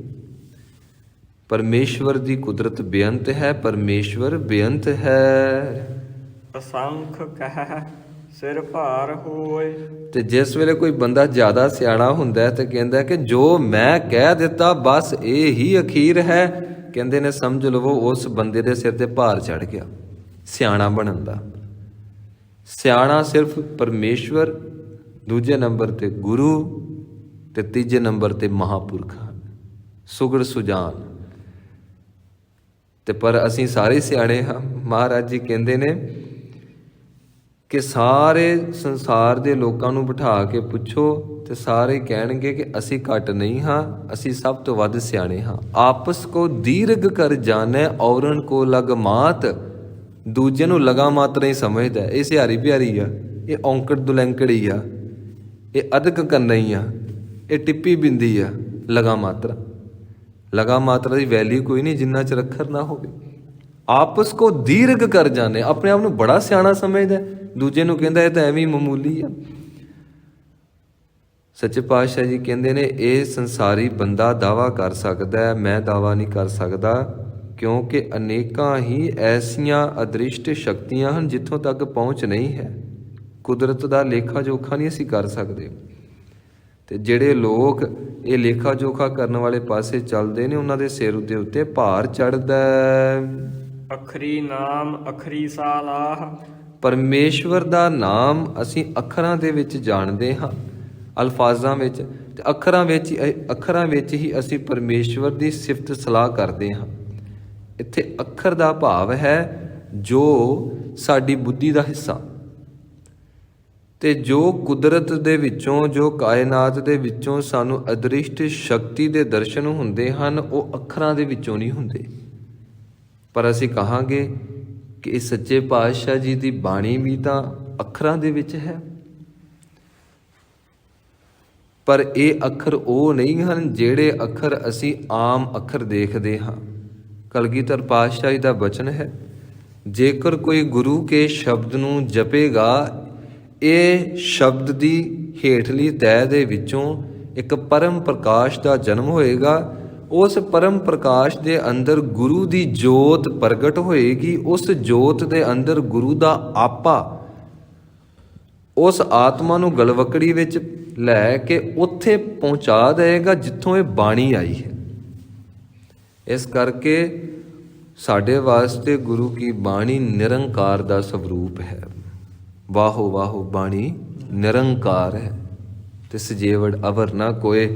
ਤੇ ਸੱਚੇ ਪਾਤਸ਼ਾਹ ਜੀ ਕਹਿੰਦੇ ਨੇ ਗੁਰੂ ਕੀ ਬਾਣੀ ਨੂੰ ਛੱਡ ਕੇ ਹਰ ਚੀਜ਼ ਹੀ ਅੱਖਰਾਂ ਦੇ ਵਿੱਚ ਹੈ, ਪਰ ਤੂੰ ਅੱਖਰ ਜਪਦਾ ਜਪਦਾ ਤੂੰ ਅੱਖਰਾਂ ਤੋਂ ਪਾਰ ਚਲੇ ਜਾਣਾ। ਅਸੀਂ ਆਪਣੀ ਮਰਜ਼ੀ ਨਾਲ ਨਹੀਂ ਜਾ ਸਕਦੇ, ਆਪੇ ਹੀ ਸਾਡੀ ਸੁਰਤ ਜਿਵੇਂ ਜਿਵੇਂ ਬਾਰੀਕ ਹੁੰਦੀ ਹੈ ਅਸੀਂ ਅੱਖਰਾਂ ਤੋਂ ਪਾਰ ਚਲੇ ਜਾਂਦੇ ਹਾਂ। ਅੱਖਰਾਂ ਤੋਂ ਪਾਰ ਜਿਸ ਵੇਲੇ ਜਾਂਦੇ ਹਾਂ, ਮਹਾਤਮਾ ਬੁੱਧ ਜੀ ਕਹਿੰਦੇ ਨੇ ਪਾਰ ਜਾਣ ਦਾ ਅਰਥ ਇਹ ਹੈ, ਕਿਸੇ ਨੇ ਗਾਲ ਕੱਢੀ ਤੇ ਉਸ ਵੇਲੇ ਉਸ ਗਾਲ ਦਾ ਅਸਰ ਨਾ ਹੋਣਾ, ਇਹਨੂੰ ਕਹਿੰਦੇ ਨੇ ਅੱਖਰਾਂ ਤੋਂ ਪਾਰ ਚਲੇ ਗਏ। ਜਿਸ ਵੇਲੇ ਕਿਸੇ ਨੇ ਸਿਫਤ ਕੀਤੀ ਤੇ ਹਿਰਦਾ ਖੁਸ਼ ਨਾ ਹੋਣਾ, ਕਿਉਂ? ਕਿਉਂਕਿ ਸਿਫਤ ਵੀ ਤੇ ਅੱਖਰ ਹੀ ਨੇ। ਜੇ ਕਿਸੇ ਨੇ ਨਿੰਦਿਆ ਕੀਤੀ ਤੇ ਮਨ ਦਾ ਦੁਖੀ ਨਾ ਹੋਣਾ, ਤੇ ਫਿਰ ਅਵਸਥਾ ਹੋ ਜਾਂਦੀ ਆ, ਜੋ ਨਰ ਦੁਖ ਮੈਂ ਦੁਖ ਨਹੀਂ ਮਾਨੈ, ਸੁਖ ਸਨੇਹ ਅਰ ਭੈ ਨਹੀਂ ਜਾ ਕੇ ਕੰਚਨ ਮਾਟੀ ਮਾਨੈ। ਮਨੁੱਖ ਇਕੁਐਲਿਟੀ ਦੇ ਵਿੱਚ ਟਿਕ ਜਾਂਦਾ ਹੈ। ਮਨੁੱਖ ਆਪਣੇ ਅੰਦਰ ਉਸ ਸ਼ਕਤੀ ਨੂੰ ਮਹਿਸੂਸ ਕਰਦਾ ਹੈ ਜੋ ਅੱਖਰਾਂ ਦੇ ਵਿੱਚੋਂ ਪ੍ਰਗਟ ਨਹੀਂ ਹੋਈ, ਜੋ ਧੁਰੋਂ ਪ੍ਰਗਟ ਹੋਈ, ਜੋ ਪਰਮੇਸ਼ਵਰ ਦੇ ਵਿੱਚੋਂ ਪ੍ਰਗਟ ਹੋਈ, ਜੋ ਗੁਰੂ ਵਿੱਚੋਂ ਪ੍ਰਗਟ ਹੋਈ।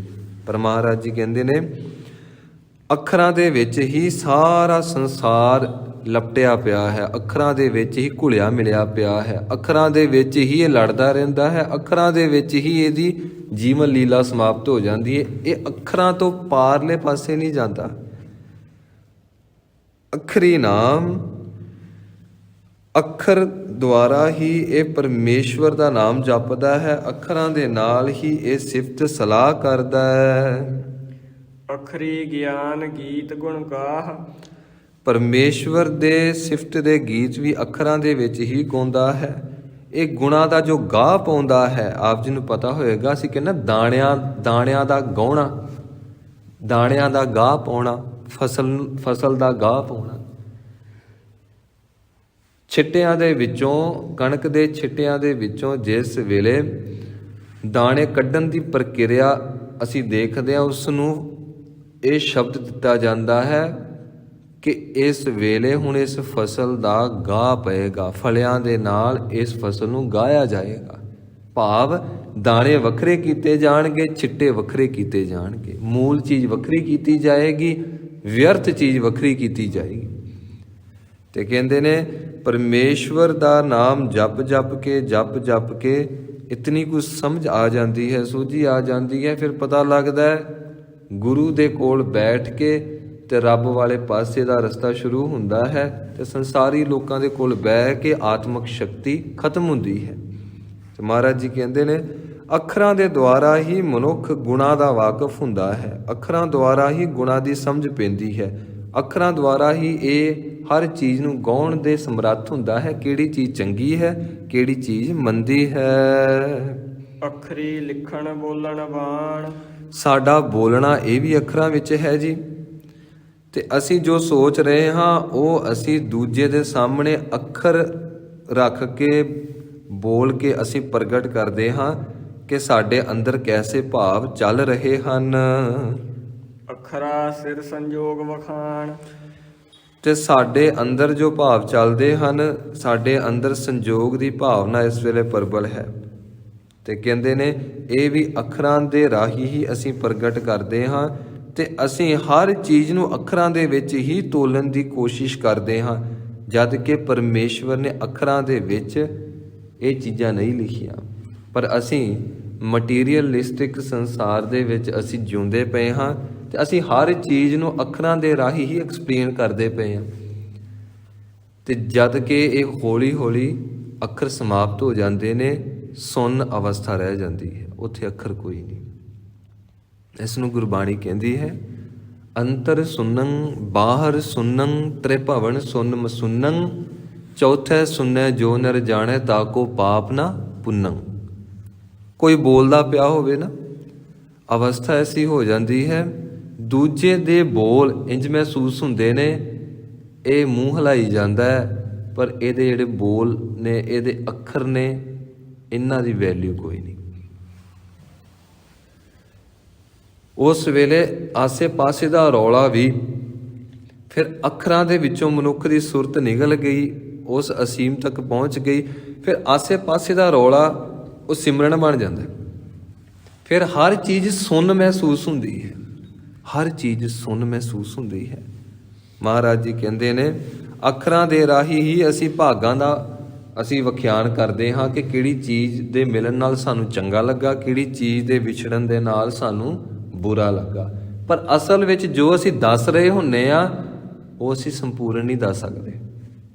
ਕਿਉਂ? ਕਿਉਂਕਿ ਦੁੱਖ ਹਮੇਸ਼ਾ ਰੱਬ ਨੂੰ ਭੁੱਲਣ ਤੋਂ ਬਾਅਦ ਹੀ ਸ਼ੁਰੂ ਹੁੰਦਾ ਹੈ, ਸਾਨੂੰ ਉਹਦੀ ਸਮਝ ਕੋਈ ਨਹੀਂ।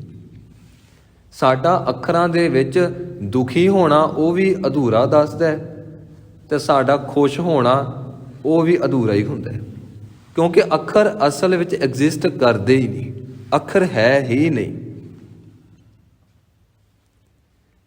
ਅੱਖਰਾਂ ਦਾ ਜਨਮ ਬੁੱਧੀ ਦੇ ਨਾਲ ਹੈ, ਤੇ ਜਿਸ ਵੇਲੇ ਸਿਮਰਨ ਦੀ ਅਵਸਥਾ ਮਿਲਦੀ ਹੈ ਤੇ ਅੱਖਰ ਕੋਈ ਨਹੀਂ ਰਹਿ ਜਾਂਦਾ, ਕੋਈ ਅੱਖਰ ਨਹੀਂ ਰਹਿ ਜਾਂਦਾ, ਨਾ ਕੋਈ ਜਾਪ ਰਹਿ ਜਾਂਦਾ, ਨਾ ਕੋਈ ਸ਼ਬਦ ਰਹਿ ਜਾਂਦਾ, ਉੱਥੇ ਪਰਮ ਪ੍ਰਕਾਸ਼ ਹੀ ਰਹਿ ਜਾਂਦਾ। ਪਰ ਉੱਥੋਂ ਤੱਕ ਪਹੁੰਚਣ ਵਾਸਤੇ ਅਸੀਂ ਗੁਰੂ ਮਹਾਰਾਜ ਜੀ ਦੀ ਬਾਣੀ ਦਾ ਜਾਪ ਕਰਾਂਗੇ, ਪਹੁੰਚਿਆ ਤਾਂ ਹੀ ਜਾਣਾ। ਜਿੱਥੋਂ ਬਾਣੀ ਆਈ ਹੈ ਉੱਥੇ ਸਾਨੂੰ ਲੈ ਜਾਏਗੀ। ਜੋ ਸ਼ਬਦ ਨੇ ਇਹ ਆਪ ਜੀ ਨੂੰ ਸੁਣਨ ਵਿੱਚ ਥੋੜ੍ਹੇ ਜਿਹੇ ਅਜੀਬ ਲੱਗਣਗੇ, ਅੱਖਰ ਹੈ ਹੀ ਨਹੀਂ। ਆਪ ਜੀ ਕਹੋਗੇ ਕਿਵੇਂ ਹੋ ਸਕਦਾ ਹੈ? ਅਸਲ ਵਿੱਚ ਅਸੀਂ ਵੀ ਹੈ ਹੀ ਨਹੀਂ, ਸਾਡਾ ਕਦੀ ਜਨਮ ਹੋਇਆ ਹੀ ਨਹੀਂ। ਆਪ ਜੀ ਕਹੋਗੇ ਹੁਣ ਅਸੀਂ ਹੈ ਹੀ ਨਹੀਂ। ਹਾਂ, ਅਸੀਂ ਹੈ ਹੀ ਨਹੀਂ। ਕਿਉਂ ਨਹੀਂ? ਕਿਉਂਕਿ ਇਹ ਸ੍ਰਿਸ਼ਟੀ ਹੈ ਹੀ ਨਹੀਂ।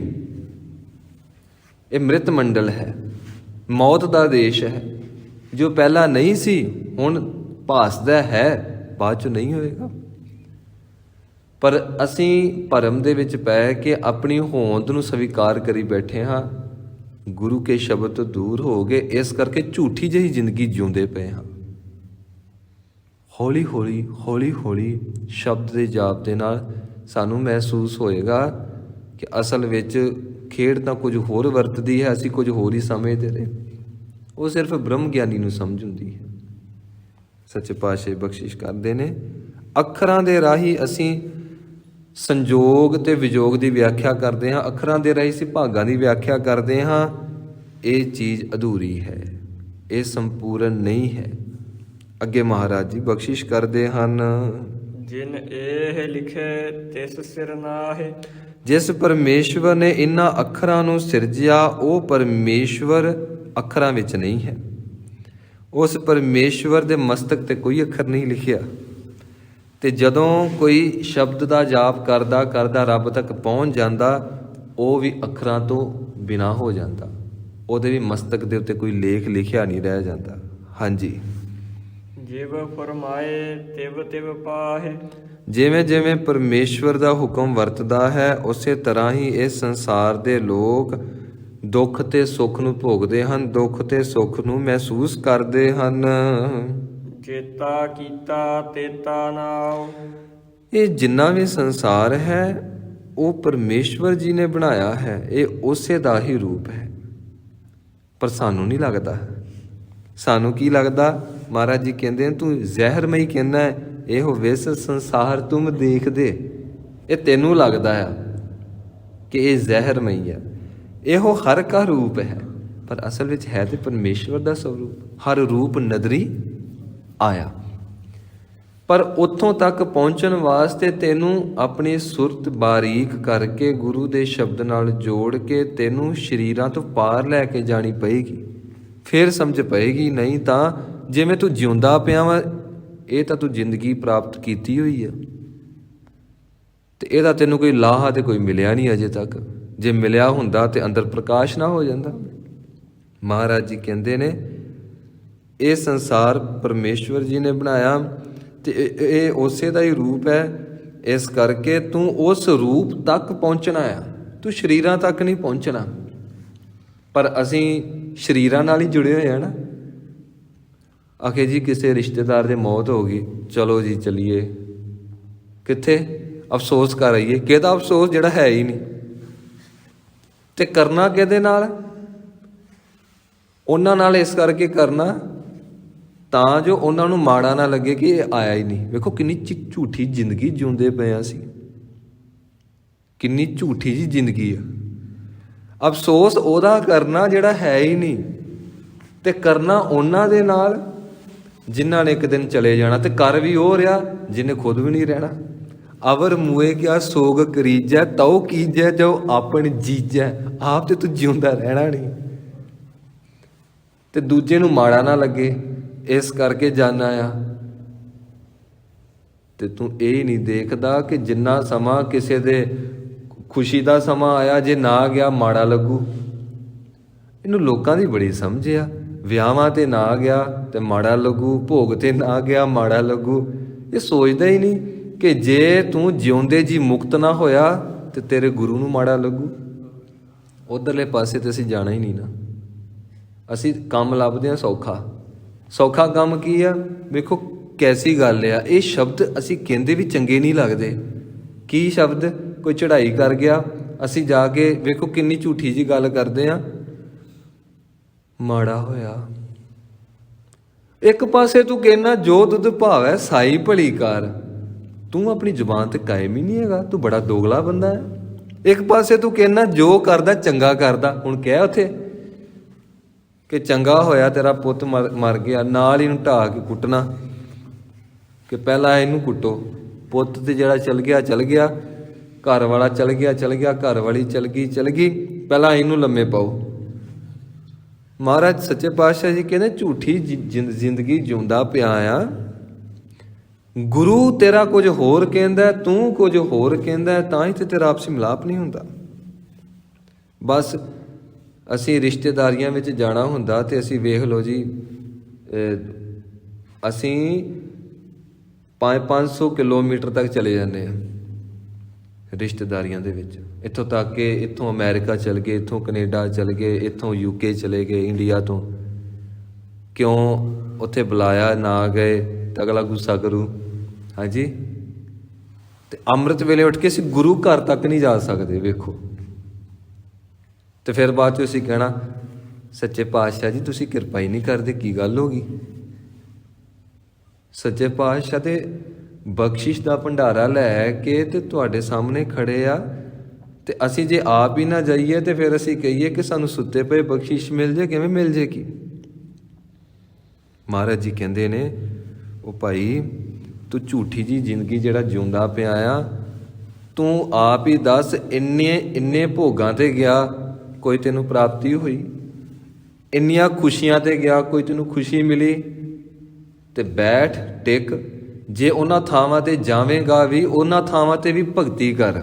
ਦਾਸ ਇਹ ਨਹੀਂ ਕਹਿੰਦਾ ਪਿਆ ਕਿ ਤੁਸੀਂ ਜਾਓ ਨਾ, ਖੁਸ਼ੀ ਗਮੀ ਤੇ ਜਾਓ, ਪਰ ਉੱਥੇ ਜਾ ਕੇ ਤੇ ਉੱਥੇ ਵੀ ਬੰਦਗੀ ਕਰਕੇ ਆਓ। ਉਸ ਪਰਿਵਾਰ ਦੇ ਅੰਦਰ ਵੀ ਗੁਰੂ ਕੇ ਸ਼ਬਦ ਦਾ ਟਿਕਾਓ ਹੋਵੇ, ਉੱਥੇ ਵੀ ਭਗਤੀ ਦੀਆਂ ਤੁਸੀਂ ਲਹਿਰਾਂ ਛੱਡ ਕੇ ਆਓ। ਤੇ ਜੇ ਉੱਥੇ ਜਾ ਕੇ ਬਸ ਰੱਬ ਨੂੰ ਉਲਾਮੇ ਦੇਣੇ ਆ, ਉਲਾਮੇ ਦਿੰਦੇ ਆ। ਅਜੇ ਉਮਰ ਕੀ ਸੀ, ਰੱਬ ਨੂੰ ਪਤਾ ਹੀ ਨਹੀਂ, ਇਹ ਛੋਟੀ ਉਮਰੇ ਹੀ ਲੈ ਗਿਆ। ਰੱਬ ਨੂੰ ਤਾਂ ਸਮਝਾਉਂਦੇ, ਰੱਬ ਨੂੰ ਅਸੀਂ ਬੱਚਾ ਬਣਾ ਕੇ ਕਹਿੰਦੇ ਆ ਸੁਣ ਹੁਣ ਧਿਆਨ ਨਾਲ, ਤੈਨੂੰ ਪਤਾ ਨਹੀਂ ਆ ਤੂੰ ਕਿਹੜੇ ਵੇਲੇ ਜਨਮ ਦੇਣਾ ਤੇ ਕਿਹੜੇ ਵੇਲੇ ਤੂੰ ਮਰਨ ਦੇਣਾ ਆ, ਤੈਨੂੰ ਅਸੀਂ ਸਮਝਾਉਂਦੇ ਆ। ਇੱਦਾਂ ਹੀ ਅਸੀਂ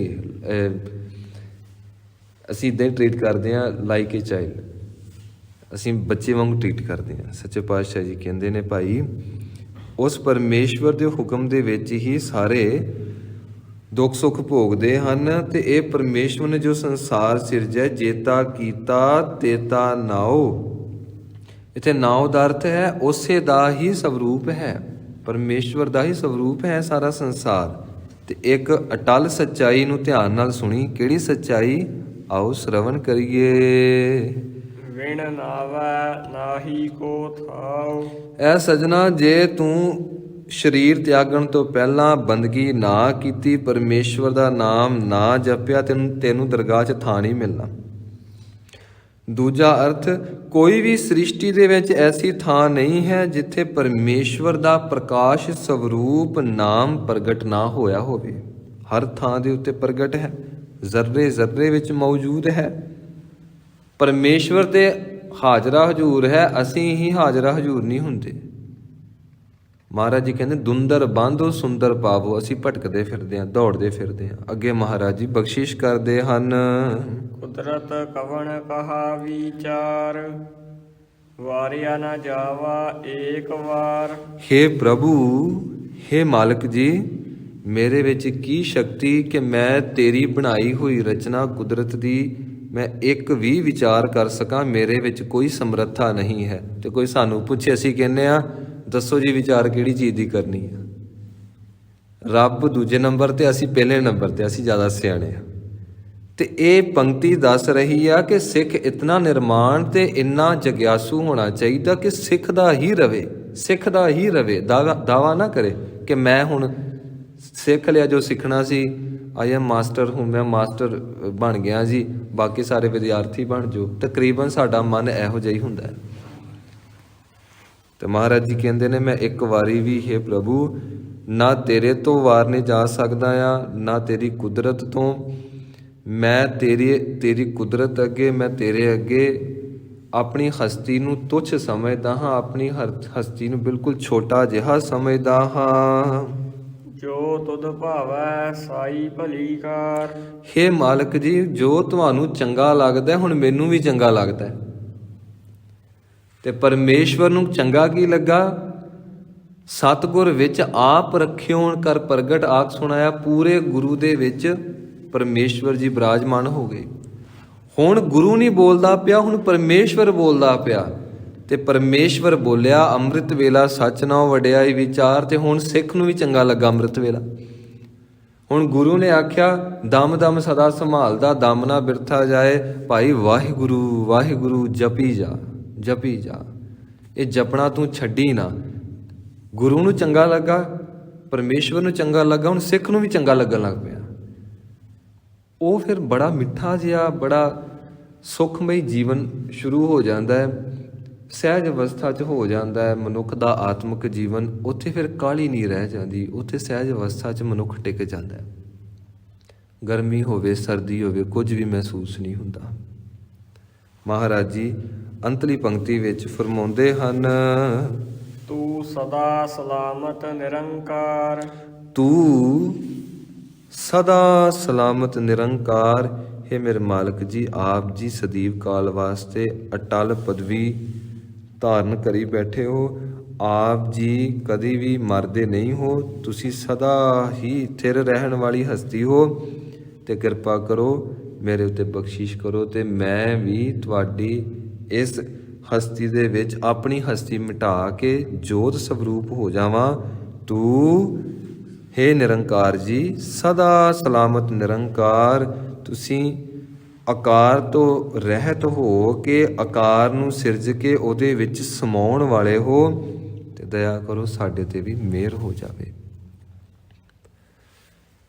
ਬਾਕੀ ਦੀ ਵਿਚਾਰ ਅਸੀਂ ਕੱਲ ਕਰਾਂਗੇ ਜੀ। ਦਾਸ ਬੇਨਤੀ ਕਰੇ, ਆਪ ਜੀ ਤੇ ਅਸੀਂ ਸਾਰੇ ਜਦੋਂ ਅਸੀਂ ਗੁਰਬਾਣੀ ਦੀ ਕਥਾ ਜਾਂ ਫਿਰ ਕੀਰਤਨ ਜਾਂ ਢਾਡੀ ਵਾਰਾਂ ਜਾਂ ਕਵੀਸ਼ਰ ਵਾਰਾਂ ਜਾਂ ਫਿਰ ਕੋਈ ਵੀ ਧਾਰਮਿਕ ਐਕਟੀਵਿਟੀ ਦੇ ਵਿੱਚ ਹਿੱਸਾ ਲੈਂਦੇ ਹਾਂ ਤੇ ਪਰਪਸ ਸਿਰਫ ਇੱਕ ਹੁੰਦਾ ਹੈ।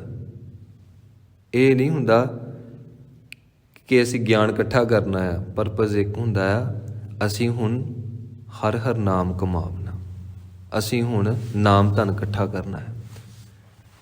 ਨਾਨਕ ਇਹੋ ਧਨ ਸਾਰ, ਅਸੀਂ ਬੰਦਗੀ ਵਿੱਚ ਜੁੜਨਾ ਸ਼ੁਰੂ ਹੋ ਜਾਈਏ, ਸਿਮਰਨ ਕਰਨਾ ਸ਼ੁਰੂ ਕਰ ਦਈਏ। ਇੱਕ ਓਂਕਾਰ ਤੋਂ ਲੈ ਕੇ 18 10 20 ਤੱਕ ਸੱਚੇ ਪਾਤਸ਼ਾਹ ਜੀ ਦਾ ਇਹ ਹੀ ਹੁਕਮ ਹੈ, ਬੰਦਗੀ ਦੇ ਵਿੱਚ ਜੁੜ ਜਾਈਏ। ਤੇ ਅਸੀਂ ਇਹ ਸਰੀਰ ਤਿਆਗਣ ਤੋਂ ਪਹਿਲਾਂ ਅਸੀਂ ਪਰਮਾਤਮਾ ਦੇ ਵਿੱਚ ਲੀਨ ਹੋ ਜਾਈਏ। ਸਾਡੇ ਵੱਸ ਦੀ ਗੱਲ ਨਹੀਂ ਹੈ ਲੀਨ ਹੋਣਾ, ਪਰ ਅਸੀਂ ਘੱਟੋ ਘੱਟ ਗੁਰੂ ਦੇ ਹੁਕਮ ਨੂੰ ਸੱਤ ਕਰਕੇ ਮੰਨ ਕੇ ਅਸੀਂ ਨਿਤਨੇਮ ਨਿਭਾਈਏ, ਸੱਤ ਬਾਣੀਆਂ ਦਾ ਨਿਤਨੇਮ। ਤੇ ਫਿਰ ਭਾਵੇਂ ਅਸੀਂ ਕਿਰਤ ਵਿਰਤ ਕਰਦੇ ਹਾਂ, ਅਸੀਂ ਵਾਹਿਗੁਰੂ ਵਾਹਿਗੁਰੂ ਵਾਹਿਗੁਰੂ ਵਾਹਿਗੁਰੂ ਜਪਦੇ ਰਹੀਏ ਜੀ। ਆਪ ਜੀ ਦਇਆ ਕਰਿਓ। ਆਓ ਅਸੀਂ 1 ਮਿੰਟ ਵਾਸਤੇ ਅਸੀਂ ਗੁਰਮੰਤਰ ਕਰੀਏ। ਗੁਰਮੁਖਾਂ ਨੇ ਹੁਕਮ ਕੀਤਾ ਸੀ ਗੁਰਮੰਤਰ ਕਰਨ ਦਾ।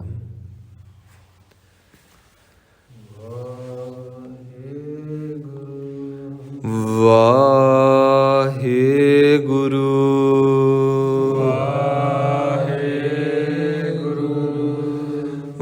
ਵਾਹਿਗੁਰੂ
ਵਾਹਿਗੁਰੂ ਵਾਹਿਗੁਰੂ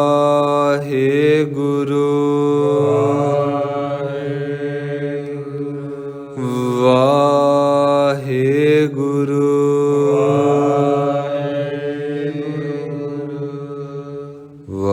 ਵਾਹਿਗੁਰੂ ਵਾਹਿਗੁਰੂ। ਭੁੱਲਾਂ ਚੁੱਕਾਂ ਦੀ ਖਿਮਾ ਜੀ, ਸਮੂਹ ਸੰਗਤ ਬਖਸ਼ ਲਿਓ। ਆਓ ਅੰਤਲੀਆਂ ਪੰਕਤੀਆਂ ਪੜ੍ਹਦੇ ਹੋਏ ਸਮਾਪਤੀ ਕਰਨ ਦਾ ਯਤਨ ਕਰੀਏ।